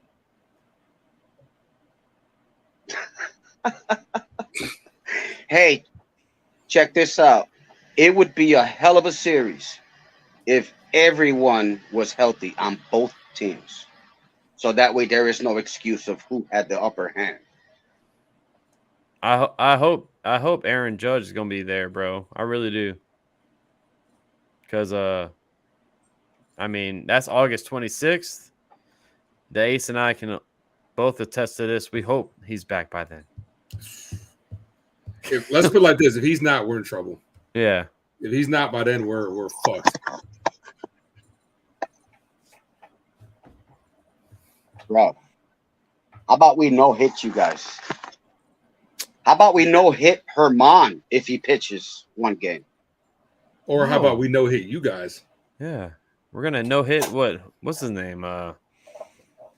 Shane McClanahan. We're gonna no hit him until he gets pulled. You know the last fair is fair, bro. That's what baseball is. You know the last handful of perfect games. Can't win them all, but you You guys You know have the gotten Rays got perfect the games a few Yankees times. card. You know that. Say it, Max.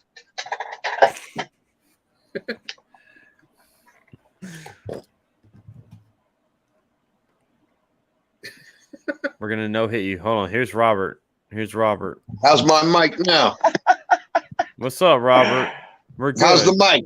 We're good? good. I can hear you loud and clear, man. Hey, Yeah. Ace. What's up? A couple weeks ago, Max was talking all kinds of yin yang, and he said the Yankees suck. No. Max said the No, Yankees that's suck. not true. That's not true. That's not true. Robert, tell him. Robert, tell him. Nah, he wasn't talking about you. I didn't hear that. Dude, it's on screen. I was not the only one who heard it. Just like the fireplace. Just like the fireplace. Several people saw it. What's the fireplace story again? He didn't Oh piss, my God. but it looked like he did. Bro, you need to make a video and post it on your page and pin it up there. Talking about the fireplace story, so everybody. Check out Stop Robert. asking you. Damn, look at that guy. Look at that. Look, hold on. Look, Robert, let me I'll make you full screen. Look at this. Look at this. That's The heck? Simba. That's Simba, my Oh, dragon. that's Simba, the dragon lizard. Simba and Nala. Here's Nala. See, I got a pet named Simba too. Okay. Damn. Okay. That a bearded dragon? Yes, it is. I just fed him some green hornworms.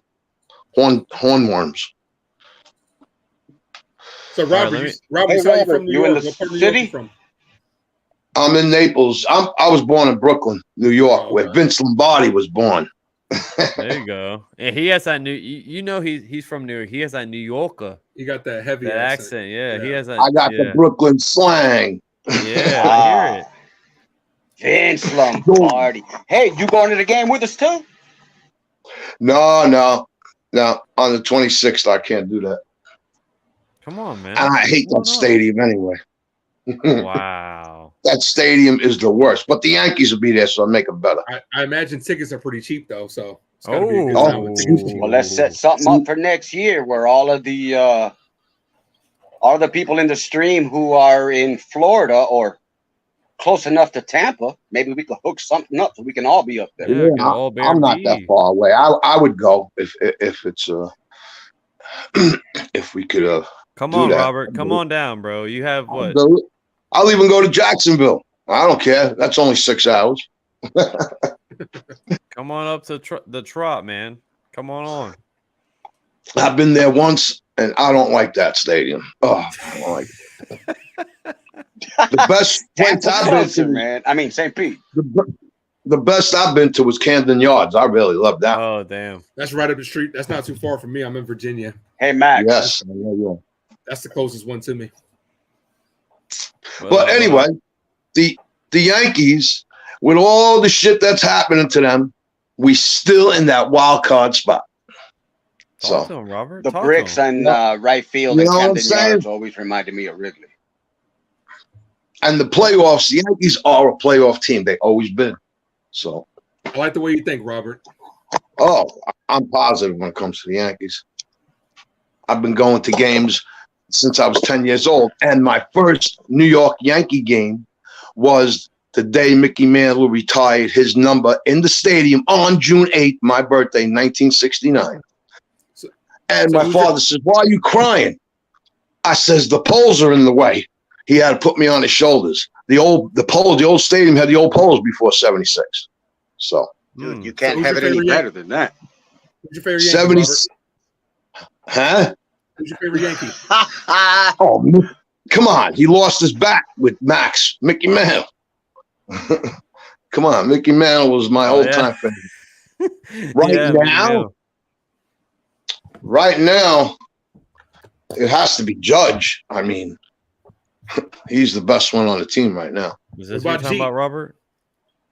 There he is. He's missing his bat.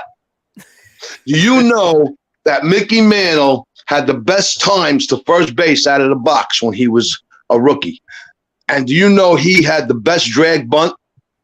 Better than Volpe. Volpe did it, though. He got it past the pitcher the other day. I watched Mickey Mantle bat lefty out of the box and then lay down a bunt and beat it out. Yep. See, the ace. A lot of people make fun of me because my favorite Yankee of all time was Alex Rodriguez. Yeah. Yeah, but you young. If I bring my nephew up here one of these days, he'll agree with you. I'll go to the store for Alex Rodriguez, bro. I really would. We needed him when he came up. 2007 was it? Without him in 2009 and Matsui, we don't win that World Series. Oh yeah, exactly. And without the pitching, without CC, Pettit, yeah, Burnett, the pitching did a damn thing too. So pitching, we always need pitching, and we got good pitching this year. But that was the first time. 2009 was like the first time we went to a three starter rotation, where we had everybody on short rest. We had to. That was the only guys we trusted. Do you know the Yankees played a whole season in Shea Stadium in 1976 because they had to do the whole stadium over, so they played at Shea in 76. Yeah, I believe it. I wasn't around then, but I believe it. And I was at the Rigetti no-hitter in left field. Oh, nice. Robert, did you go to Reggie Jackson's 3 home run? Oh, I would have done anything to be there. That was the year I graduated high school in 77. And then I would have loved to be in Boston when Bucky Dent hit that home run. We were down 14 games in August. Come on. I'm a Yankee fan through and through all the way to the end. Oh yeah, man. OG, you over there? You good over there? You got your dial up? Bucky freaking Dent, huh? I saw that game. Internet over there? I saw. I noticed. And then he turned around. Yeah, I was about to say OG's picture looked good until you started moving. Then it's like, oh well. Dude, I hit the freaking wrong button and knocked myself off. I noticed the other guy you had on. I'm not tech savvy. Ace, your man that you had on had more missing teeth than me. That wasn't my man's. I thought. But come on, man, keep it clean, bro. Keep it clean. I'm always. I started laughing. I still have a flip phone. It doesn't work, but I still have it. Yeah, a flip phone. How you doing this? No, you don't. It's not now, right? That's what OG looks like. He has a flip phone over there. He got that Nokia. Man. Yeah, he has that fucking. They were the best. The sidekick. He has it like the screened up like Nokias were the best. It's both of y'all on your phones because, like, you see how me and Max are widescreen. You guys are like, it's all good. Straight up. Mine's a bullshit Android. Excuse me. Android's the best, man. Depends on which one Androids suck. No, Androids suck. Not mine. Not an AO2. Technically, Max, you got an Android, man. Apple outsources their materials from Samsung and Android. They do. There we go. I'm looking up. This is the nerd for the ace. What you say, OG? OG. He's gone. Well, there he is. He's there. Oh, he's still there. But Robert, I'm looking up at the screen. You want to get somebody else? I'll get my big ass mouth off there. I'm freaking the hell out as I'm looking at the camera on my phone. So look, I'll go to the next game next year. Robert, next pick again. My vote is. Bro, you better stay up in here. Come up on here. We're the only two in here. A Rays fan, wearing some Max Coverage 3 t-shirts. Yankees fans. What are the odds? Well, there's 9 watching, 38 likes. And this is all Max's fault. Why? Why is it my fault, OG? I came up on him by accident. Yeah. And now I'm a closet Yankee fan. Yeah, see, he admitted it. You got to I'm gonna clip that. I'm gonna clip that. There you go. Yep, I'm clipping that. No, you know what you do? You got to get a soundboard and you save that as a. Don't tell nobody, bro. As a effect. I'm a closet Yankee fan. I'm a closet Yankee fan. I said closet, brother, man. Hey, Max, go ahead and say raise up. Max, I know you like hats. This is 2009 inaugural. Ooh, when I went to the stadium. See, I like that. I like that, Robert. There we go. That's an inaugural. I can't get it up. There it is. Ooh, very nice. That was the first year they played in the new stadium. How yeah. I used to go on my boat. How many hats? I got 3. I got 3. I got 2 Yankee hats and a Jet. My broke Yeah. butt has 3. I I'm forgot not a Robert's blue a hat Jets man. fan. Oh yeah, the Jet I tailgates got are a the Bills tailgates hat, are the Rays best. hat, and a Max Coverage hat. Yeah, where's your mass coverage at, OG? OG, where's And a your hat Ridge. at, brother? If I didn't have 4 kids, I'd be buying more hats. I That's feel it. I you, have brother. a Rays cap, a Cubs cap, and a Max Coverage cap. It's There you outside go. drying, bro. Gotta I had get to that wash It's Max it. shirt. outside drying.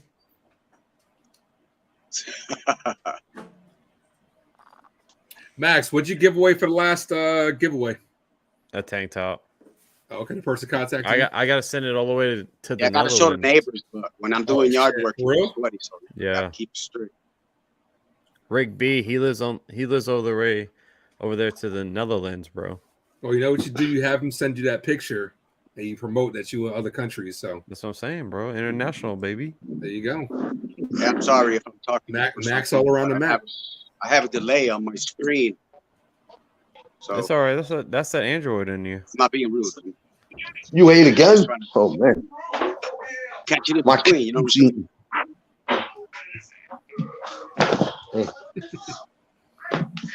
Yeah, All right, well, we're about to close this out. There he is with that Robert, the Jets. That's Oh, you got some shit on your hat, man.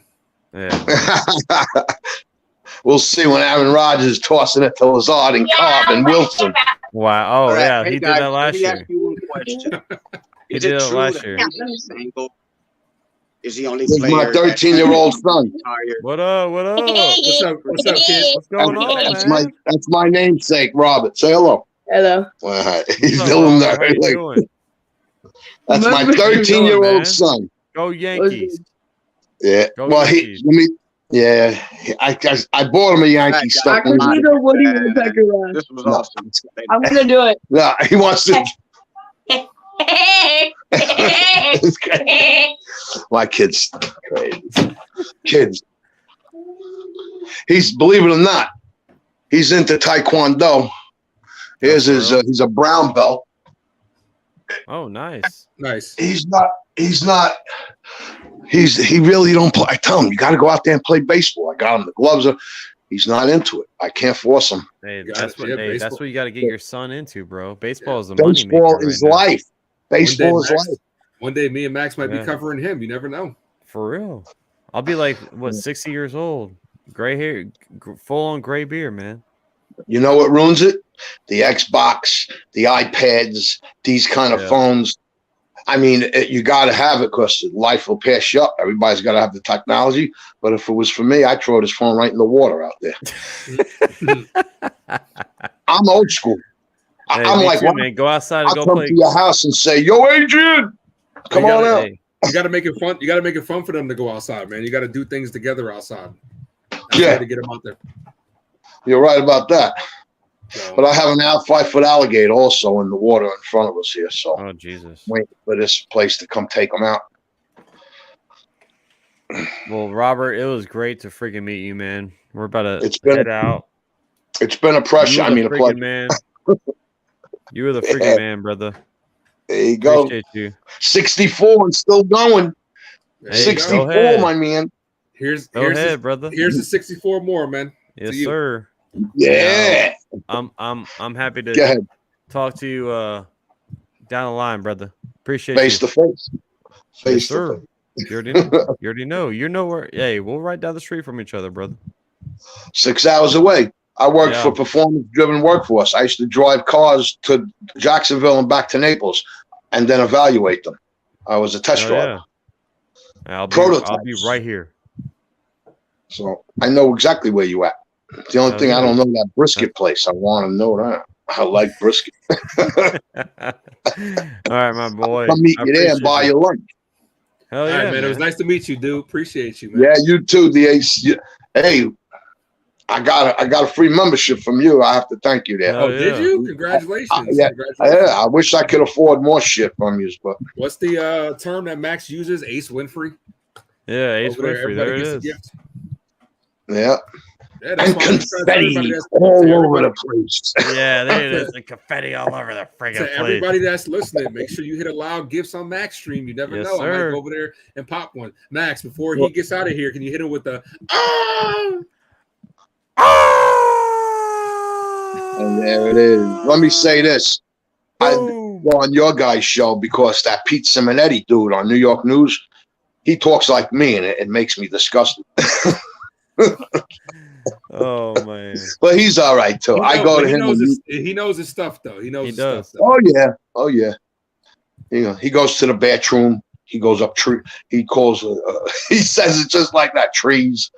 But Yeah, he's got that Brooklyn slang. It's from the they got Bronx. a term for Josh Donaldson. They call him shitty skunk mullet over there. Like, I mean, I just call him trash. I just call him a trash can trying to swing a baseball bat, man. That's what I call he's Josh terrible. Donaldson. And Peraza comes up. So Yeah, I hope so. But thanks All for right, popping Robert. in, man. We appreciate you. all right. You're the man, brother. Appreciate you. I'll Peace hit you up out. later, man. Yes, sir. The ace. All right, That was last call. fun. Last call. We're gonna do 5 more minutes and then one more call, and that's it. Me and the ace, we're probably gonna do this a lot more. Oh, I'll be down. You know what I'm saying? I feel like this is nice. Oh yeah, it's a good way to get people in here. Like, yeah, Barry, get your ass in the chat, man. My boy's a Rockets fan. Oh, we got a Rockets fan coming in. We're done talking about baseball right now. Come in. Huh? We got 5 more minutes, man. 5 more minutes. We got 5 Last minutes. call, crew. Get one more phone call in. We'll see if he comes in. He is a Rockets fan. My boy is actually very knowledgeable when it comes to all sports. He's a Yankee fan as well. He's a Yankees fan as well. I want to talk Rockets. I got a lot I gotta talk about. My boy Tyler is back in the house. Didn't think y'all were still live. I know, right? We going on 3 hours, bro. Hey, we're having a good time, man. This is a fun time. This 3 hours flew by, didn't it? I know. For real. Like, I looked at the clock. I'm like, damn, it's been 3 hours. Like, shit. Uh-oh. OG's back in the house. Uh-oh. He's on audio, I think. OG, you're on audio. What's up, bro? OG got that. He got that. Hey, y'all, I forgot to say good night, man. I'll catch you on the next one. Good night, brother. Appreciate you, man. Appreciate you, OG. Oh, we got. There he is. Oh, is that your boy? What's up, boy? Yo, what's up, Ace? What's up, Max? What's going on? What's your name, man? What can I call you, man? Son. Son. Huh? Son. Sign? Son. Son, like Son. the sun. Son, what's up, bro? He can't spell. That's why he spells it TSON. Fuck out of here. No, I just want to make sure I don't want to disrespect nobody. What's up, son? What's going on, bro? Hey, what's up, man? You can curse. It's no problem. Yeah, Okay, go ahead. I had to make sure. Go ahead. So Barry's my boy. Barry's an artist. We both live in Virginia. You know, I be got semi-managing this dude. I'm a friendager of this guy, man. He's a good artist. You know what I'm saying? Stuff like that. Trying to get him to make me a song for my channel. That'd be fire. Oh, yeah. But he's also a Rockets fan. Houston Rockets. He's an Eagles fan, a partial Yankee fan. Okay. And a Rockets fan. So what'd you think about the Rockets draft? At first I was confused because we drafted more guards, and if you know the Rockets, we got a lot of guards on the roster right now, like way too many guards. Yeah. So I was worried at first, but I talked to my homeboy about it, and he was like, he's a playmaker, and we don't really have a playmaker on our team. We have a lot of scorers, a lot of people that want to be scorers, but we don't got nobody that can handle the ball and make moves for other people on the team. Mm-hmm. So, yeah, the draft, I loved it. I'm a diehard Rockets fan, man. Yeah, I was a T-Mac guy. Same. Through everything. That's my favorite all-time player, bro. T-Mac was my guy. Y'all were T-Mac guys more than Yao? Oh yeah. Huh? Oh yeah. I love Yao too, but T-Mac was just it for me. T-Mac was me, even when he was with Orlando, bro. Like I was like, that's my guy, right? But when he went over to the Rockets, I was old enough to just be like, all right, that's my team. You know, I didn't want to like flip-flop or anything like that. But Amen Thompson and Cam Whitmore, I think like those two, bro, on top of Fred VanVleet. I mean, Dylan Brooks. I don't want us to go like this, like, oh, through the tunnel, like this, like, oh, put that shit on, right? No, I don't want that. No, but Dylan Brooks, he can defend, right? Yeah. I don't know if I'm throwing him 20 mil. I don't want that, but and then we also got Jock Landau, which he's a center. He's a backup center for Shangoon. I think we have something brewing, man. We have something brewing in Houston. I'm not saying we're gonna win the friggin' finals, but we actually might make the playoffs. We really might. How you feel about the rumors of James Harden possibly wanting to come back to Houston? I don't It's want too him late in. now. It's too late now. I didn't want him in the first place. Yeah, it's too late now. It's too late now. It's too late. Like, he won't be back. Mm-hmm. I think Harden might go to the Clippers or the Knicks. Yeah. Because he opted in, and then they're trying to trade him because he doesn't want to be in Philly. Yeah. James Harden is such an NBA hoe. This dude just be jumping from team to team. Like, dude. I mean, we all know why. He won that ring. Yeah, he's not Yeah, going to get I mean, I don't blame him, though. I really don't. I mean, I'm just hoping my Miami Heat pull that trigger and get Damian Lillard. That's what I'm hoping. Dame time. Yeah, y'all in the East. Y'all can do whatever y'all want over there. Hey, but the Heat, they're gonna give up what? Hero, Duncan, some picks, a lot of first round picks. From here, but we'll see. But if I'm Portland, I want Bam. I mean, they're not gonna give a Bam. They actually called and inquired about Bam already, and Miami's like, the whole reason Dame wants to go to Miami in the first place is because of Bam, because they're boys. So, are they? Yeah, they're good friends. They became friends over the one of the Olympic teams and whatnot. So that'd be a nice little trio right there. Yeah, because y'all had a super team. Spence says. Yes, I am. He's a huge Heat fan. So I might be calling some Heat games this year. So follow my channel, Spence. I'm a big Miami Heat fan. Jimmy needs a ring. We need to get Jimmy a ring. He deserves one. Yeah. Yeah. So what's up, man? You guys think the Rockets are gonna? When do you guys give me a timetable? Like 1 to 2 years, 1 to 5 years. When will the Rockets be competitive again enough to make like the playoffs? This year. Think so? You think this year? Because I have a bet with my guy, my boy. We have a $50 bet, bro. He said the Rockets won't win more than 30 games. I'm like, I'll take the over. I think we're gonna win I think we're a play-in team. Play-in. Now, play-in. People think playoffs, play-in. No, play-in. Like, I'm talking about 10 seed. Yeah. I think we're going to be a play-in team. I think we're going to be. You lose the bet if y'all make the play-in, but don't make the playoffs. No, I win the bet if we get 31 wins. I win the bet. Yeah, it wasn't a playoff bet. If we do remotely good, he win the bet. Yeah. No, he did say it was a wins, not a playoff. That's right. He said you won't win more than 30. I said, okay, bet that $50. That's crazy boom. to think with that coach, because how many did we win last year? 22. Then he don't think we're gonna get 8 more games with better coaching? Yeah, exactly. Yes, you might get 50, but all right. So backtrack to previous previous Rocket years when you guys were up on Golden State. Oh my god! Oh, you mean the Brick Fest? They was building a house, but they were like, "Yo, if this 3 won't go, and I bet you the next 10 will," and it's just like. But I was so mad at that. I wasn't even mad because they refused. I was mad because the D'Antoni system is 3s and layups. They just didn't go for the layups. They said we just only shoot 3s, so they start going in. Me and Son have talked about it. His name is Barry. So if I say Barry Max, I'm talking about him. Okay. Me and Son have talked about this a lot. If Chris Paul doesn't get hurt, y'all probably win that series. Yeah. Because there's no way he's letting that many 3s get jacked up. There's no way. I wish like y'all were in the room with me. I was pissed. I was screaming. Because me, like, we haven't won shit since I was born, 1994. Yeah. That was when the last time we won a fucking championship, or it was in 95. Either or, doesn't matter. I was still barely even thought of. Right? And I'm over here looking at the game. I'm like, fuck, man, we can't win. We can't hit. If we hit 3 threes out of that, we won. Bro, Yeah, and then they kept calling bull crap fouls on Harden. Like, even Reggie Miller was like, "That's a foul," and they didn't call it. That's a foul. They didn't call it. Getting calls, bro. It was like they didn't want us to win it, bro. And like, Golden State was more of the, they put asses in seats and ratings. They were better for that.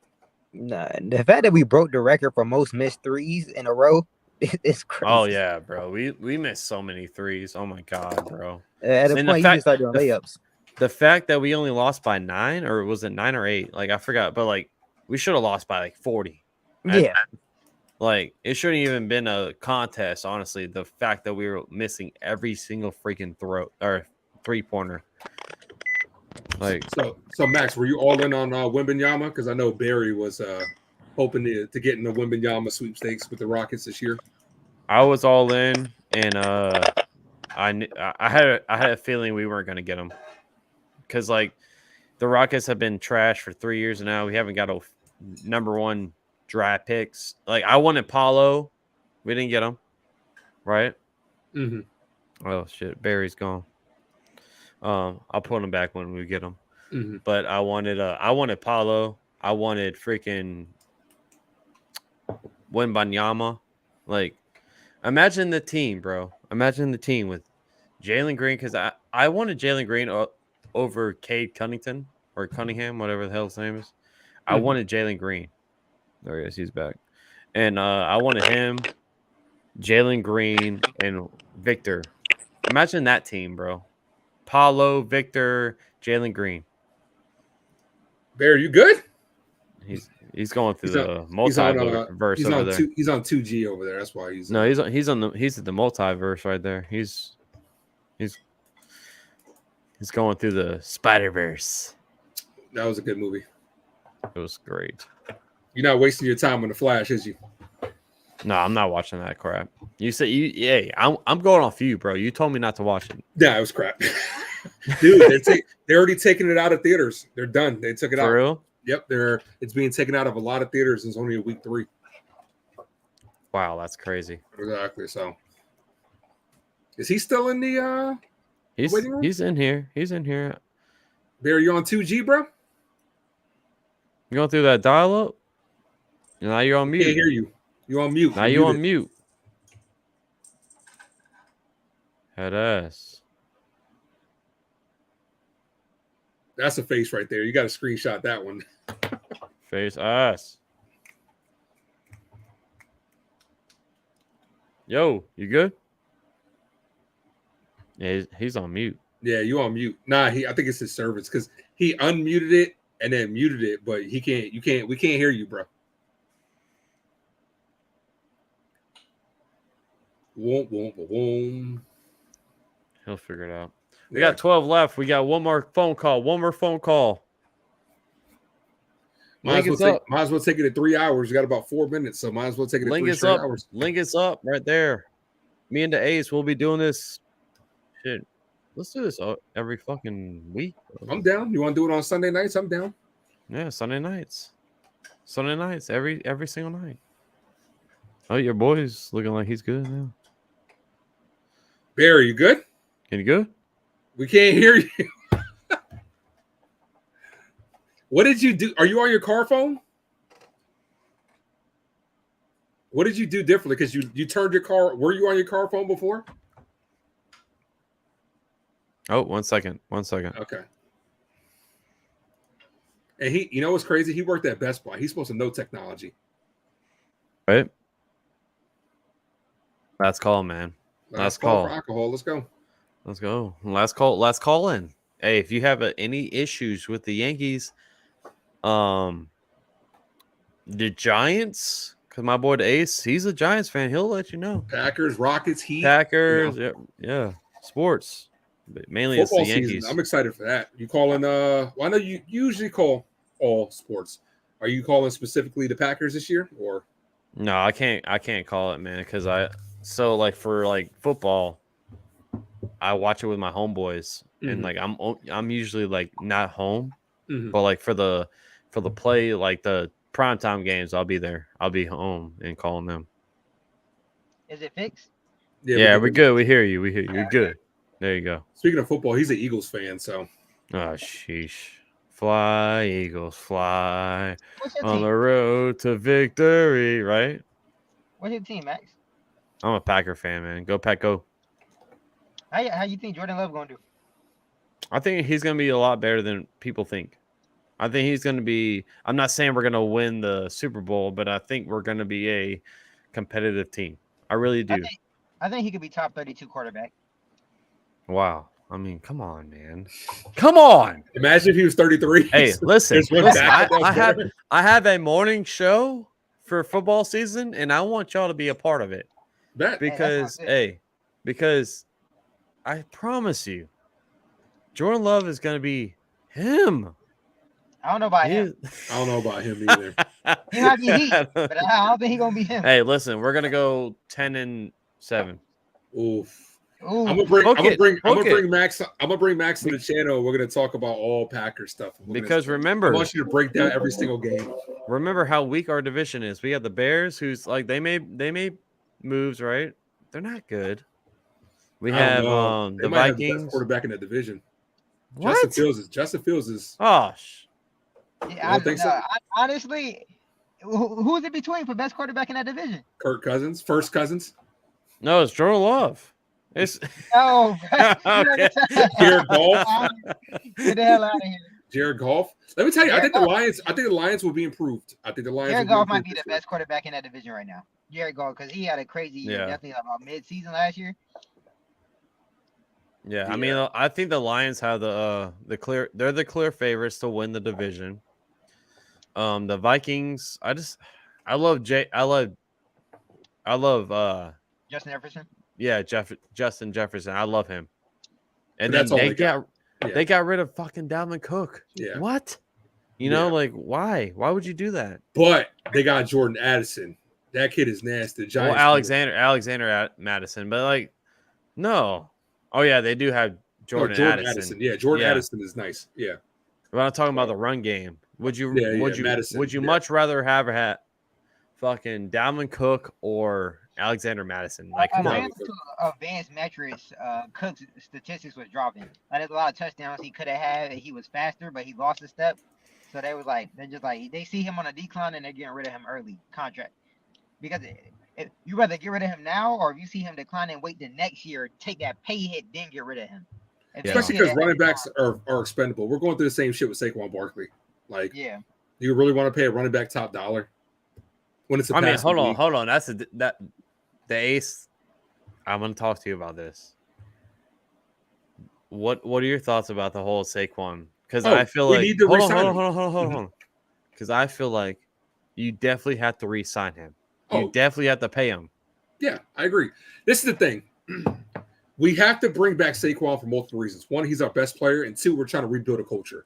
It doesn't send a good message to the organization if you're not bringing back a good guy for the locker room and everything. It's not off to a good start. So I do think they will get a deal done. I've said this all the time on my channel. When people are like, what about the Giants? I'm like, Saquon's going to come back. It just depends on what the actual numbers are going to be. I don't think they're going to let him get away. Saquon will come back and he'll be a Giant for life is what my opinion is. Now, I could be wrong. And if I'm wrong, I'm going to be pissed because Saquon's my favorite Giant right now. But I do think we'll bring him back.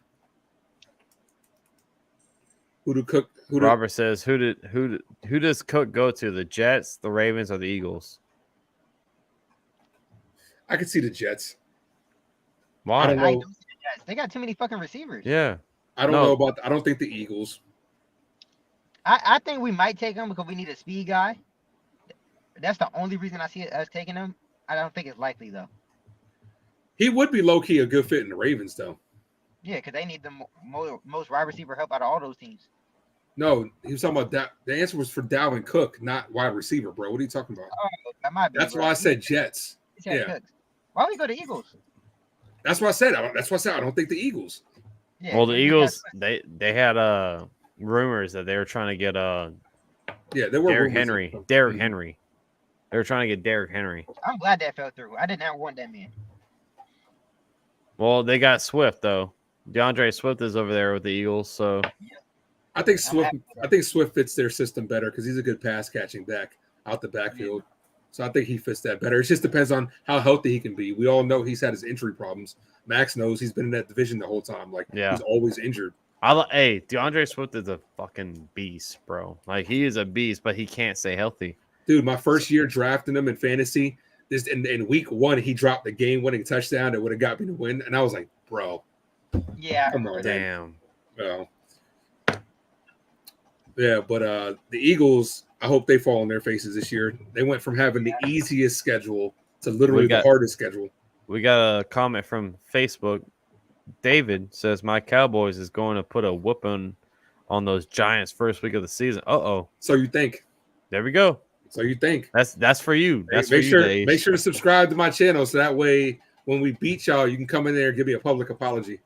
Oh. I don't got no faith in the Cowboys. Nah, none. Dude, they got a new system. Let's be honest. Dallas has a new system this year. If the Giants are going to get them, the best time would be week 1. Dak Prescott led the league in turnovers last year, and he missed 5 games. Do you trust Dak? As a Cowboys fan, David, all jokes aside, do you trust Dak? Because I don't. And Barry's an Eagles fan. He'll tell you the same thing. Dak is a choke artist.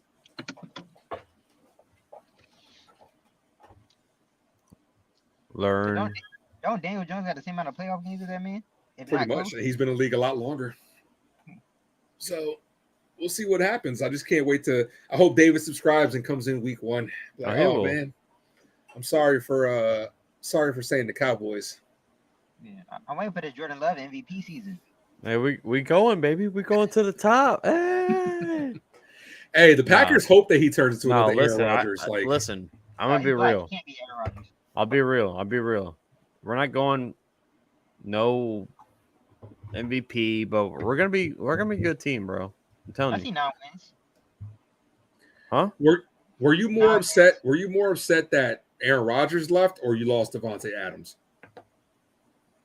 Devontae, because I knew Aaron Rodgers was not going to be here. Like after a while, you already knew like Rodgers was going to be gone. Like he looked checked out like 2 years ago, right? Yeah. So like Devontae was like fuck, and then we didn't get shit for him because Tyreek Hill got 5 draft picks. Yeah, That was the same year that Devontae and Tyreek both got traded. What the fuck? We drafted a number 1 receiver and we traded him away for like what? A first round and a second round. That's it. But Tyreek was drafted 5th round and he got like 5 fucking draft picks. I got Adams in the 2nd round. Adams? I think it was a 3rd rounder. I could be wrong. I could be wrong. Devontae's gonna be hating life in Oakland though, with Jimmy G throwing to him. But I'm saying like the fact is like Tyreek, he was like a 6th round draft pick. He was like late.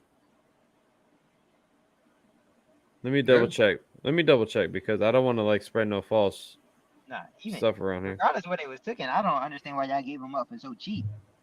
Who's the best receiver in the league? Devontae Smith. No, that's cap. What? He's not even the best receiver on your team. Exactly. I would say Justin Jefferson's up there.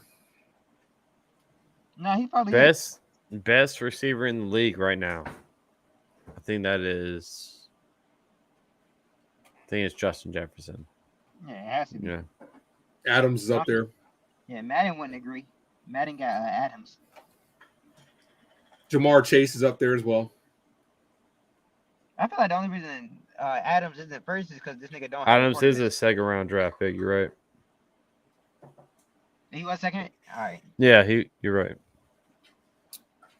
Should be an interesting football season though, man. I'm excited, man. I'm really excited to call Giants games and just do all that stuff, and it's gonna be fun. It's gonna be fun. It's gonna be fun as hell. I just can't wait to bet. Right? He's a gambling addict. Hey man. Hey, we'll be talking for the Rockets. I'll be calling the Rockets too. So Are you gonna be calling the Rockets? Yeah. I'll never have to check that out. Yeah, we'll be discussing the Rockets. Now you can actually watch them. Last year you couldn't watch them. You couldn't watch them. Barry, make sure you subscribe to Max's channel. Yes, sir. Appreciate y'all. Yeah, definitely. Appreciate you, bro. Robert says he's hoping the Jets' offensive line can hold it down for Rodgers this year. Yeah, that they need help with that. So We got one more call, and then we're going. We got a call on standby Call already? it in. Huh? Oh, No. you're trying to get one more person up here. 2 minutes and then 2 minutes and then we're. Get David up here. Where's David at? What's up, David? Come on, David. You're on Facebook. Let's go, baby. I better be where DeMarcus Ware on the couch. Go, David. Come on. David, my Cowboy hatred knows no bound. I will legit. I troll Cowboy fans so hard they unfollow me and unfriend me on Facebook. This is episode 1 of Yankee Weekly. Even though we've been talking about other sports as well. So, right. Sports Weekly. Yeah, there we go. Yeah, I should change the name. Next, Now we had a good little Yankee conversation though. It was dope. Yeah, we did for like what, 2 hours? Yeah, it was about 2 hours. It flew by. And it's still Yankee. If you want to come on in here and talk some Yankees, I promise to God, I'll tell you what the hell's going on. I mean, I'm excited. We can do this every week, not for 3 hours every week, but we can why not, man? We're having fun. Hey, so you telling me when the game's at 7 o'clock, it ends at 10? You ready for 3 hours? You know you got to work on Monday. I'll be up. Max could go to work like, dude, I'm so burned out. Damn, hey, what's up, Days? You got work tomorrow? Or you off? No, I'm off tomorrow. Oh, okay, you took a little long weekend. That's smart. No, my job just be giving me that shit, bro. Oh, nice. What do you do? I'm a chef. I'm a cook. Yeah. Okay. So no wonder your girlfriend be loving you because women love to eat, man. Oh, she's actually cooking me some dinner tonight. I'm over here looking at her. I'm like, damn, baby. Who's a better cook? It smells good, man. She's a way better cook than me. Mm-hmm. Max trying to get himself some brownie points. He's like, she's a way better cook. Hey, yeah. She don't care that I'm over here streaming for what, 7 hours? Oh, you got yourself a keeper, yeah, definitely. Because most women would be wanting attention right about now. So she actually gives me some drinks. I'm like, oh damn. Oh, I mean, she alleviated some of your shots when you had all them shots. I know she's the goat, man. She's the goatess, whatever you want to call it. So Robert says, Max and the Ace, my ratings actually went down from 13 watching to 7 watching when I was on. No, that's not true. That's not true, Robert. People pop in and out all the time. That's what you got to realize about YouTube. You got to love, though, the fact that people just, I know you get this a lot. People rather listen to us than a lot of like the mainstream shit, dude. You know how many times people are like, I'd rather listen to you than ESPN's type stuff. And I know you get asked this before, but I'm gonna ask you, if they came to you and offered you a job on ESPN or Yes Network, would you take it? Yeah, I mean, because I already work, right? So I'm trying to not to work and do this as a living. So yeah, I mean, it would suck to have to move and start my whole life over, right? For me, it depends on how much, and it depends on how much creative control I'll be able to have. Because I think creative control is the biggest one. I don't want to feel. All right. What if Yes gave you, let me say $100,000, like yearly salary, but you couldn't stream on your channel? What would you do? You would have to be like on their exclusive for their channel. Yeah, everything they would own almost. As of right now, with the numbers I have, yes. But if I was to get like 100,000 subscribers or whatnot, like some of the other channels have, then probably not. It would probably have to go for a lot more than that, because it's just about, for me, it's about the freedom. Like a lot of the work I do is around self-employment. For me, it's about the freedom in doing what I want to do. Yeah. The control, like I control everything on my channel. You know what I'm saying? I'm giving my input, my opinions on movies and stuff like that. I get to control that. I just don't want it to feel manufactured. Like people go like, this is what you have to say. Like we both watch sports networks and stuff like that. Yeah. First Take is insufferable to me. I cannot watch First Take because ever since Skip Bayless left, Stephen A. Smith's take on everything went complete 180. It's like they told him you have to be like the antagonist of the show. And it's just, I would hate that. I wouldn't have a good time. It wouldn't be real and sincere, and I wouldn't be able to be the best version of me if I had to fake it. Exactly. So that's why I feel like McAfee, I hope that doesn't happen to him. Pat McAfee, because Mhm. I really like Pat. So I hope he doesn't do that, you know. Yeah. Shit, I actually gotta find new I gotta find new sports talk to listen to because everybody's making changes now. Carton Roberts is gone. Shannon Sharp left undisputed. Yeah. ESPN let go of a lot of people. So now it's like sports talk is actually gonna be on hold. And this is a good time for our channel. No, sports talk is going to be on YouTube. That's why we Yeah. have to. That's what I'm saying. Yep. That's what I'm saying, bro. So We got a lot. Brian We says got y'all David team better be says ready and Saquon Barkley better be ready. Okay. Just make sure you pop in. Come Monday night. Just make sure you pop in. Don't go ghost. Because you get a lot of people that like to talk caca, and then all of a sudden they switch up. Like the dude, somebody came in during the Oakland A's game when we were losing the first game, and he was talking hella shit. He's like, I just like to pop in and see when my team is winning, how people act. And then we know we perfect game the next day. He didn't even pop back in.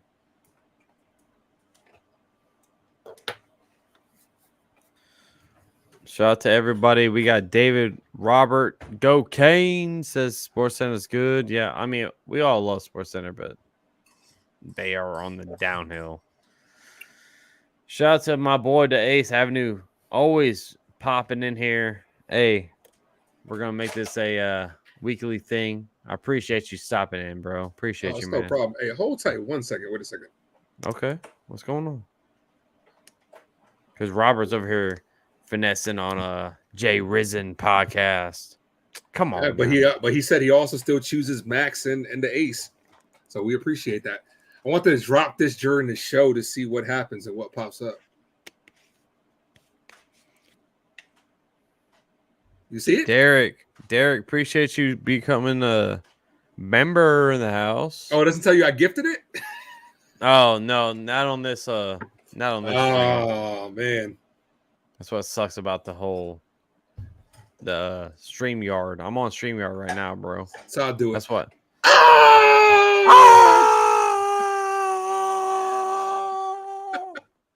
See, that's why I like the OBS, man, because I over here, pressing I'm still stuff. trying to customize, man. I need some tips from you, man. You got to give me some tips on how to customize OBS properly. Yeah, I got you, bro. Because your stream looks dope, man. Like I said, I actually went back not too long ago, and I'm gonna head out here in about 2 seconds. I actually went back to some of your earlier streams. I was like, dude, Max channel has evolved a lot since last year. You've been putting in work, man. And anybody that's out there, dude, Max is working hard. He's busting his ass to give you guys some good quality content, man. So the least you guys can do is hit that like and subscribe. It's free, and you might get a membership from your boy. Mick says you guys are the best. Great show. Looking forward to the next one. Appreciate that. It looks like we might have to do a weekly show, bro. All right, I'm available. Just let me know. We can do it on Sundays at the Yankee games. We are this next Sunday is actually we got a day game, right? Yeah, and then it's like the fucking All-Star break. Yep. So I'm down. We can schedule it for next Sunday. We can talk about it. And then we do have to link up and do a game together. A game. No, a whole series. A whole series. Yeah, that'd be fine. We can alternate channels, do one of yours, do one of mine, and do no, one we of can yours. like the thing is with the StreamYard, I can link all of our channels together. Got you. Wasn't quite sure if you could do that. That's dope. Yeah, I can. Well, I'll do it for you. I'll do it for you, bro. I can link your stuff with mine. So appreciate that. So we gotta think about a series we want to do, and we'll both do it, bro. Like I said, I'm down, especially on football season. You want to do it right before the games because I'm gonna be calling all the Giants games. You want to do them? Oh yeah, bro. I know for the football season, I'm gonna go live every Sunday morning, like before anything, like 9 a.m. and do a pre-game show.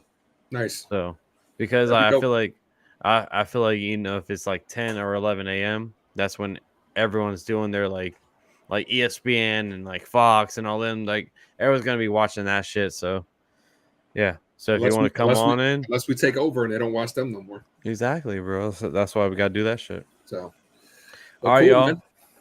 We'll link. We'll do our thing. I appreciate you stopping in. And it was a really fun stream. So I appreciate you, man. Appreciate you, man. Thanks for having me on. Appreciate everybody that has joined in. and everybody who's watched. Love y'all. And you know the Ace. You know what time it is. It's always love, peace, chicken grease here on Max Coverage TV, baby. The Ace, you got something to say before we head on out? Just thanks, man. Thanks for the opportunity, man. Like I said, to everybody, if it wasn't for Max, I probably wouldn't actually be streaming. You know what I'm saying? Who knows? Hey. Max brought me on. Appreciate it. I'm really appreciative towards Max, and to everybody that was out there that listened in. Thank you. And to the guys that subscribed, appreciate you guys, man. But like I said, as always, I am yours truly, Ace from the Ace Avenue. Adios. And I'm going to give it to Max. Peace.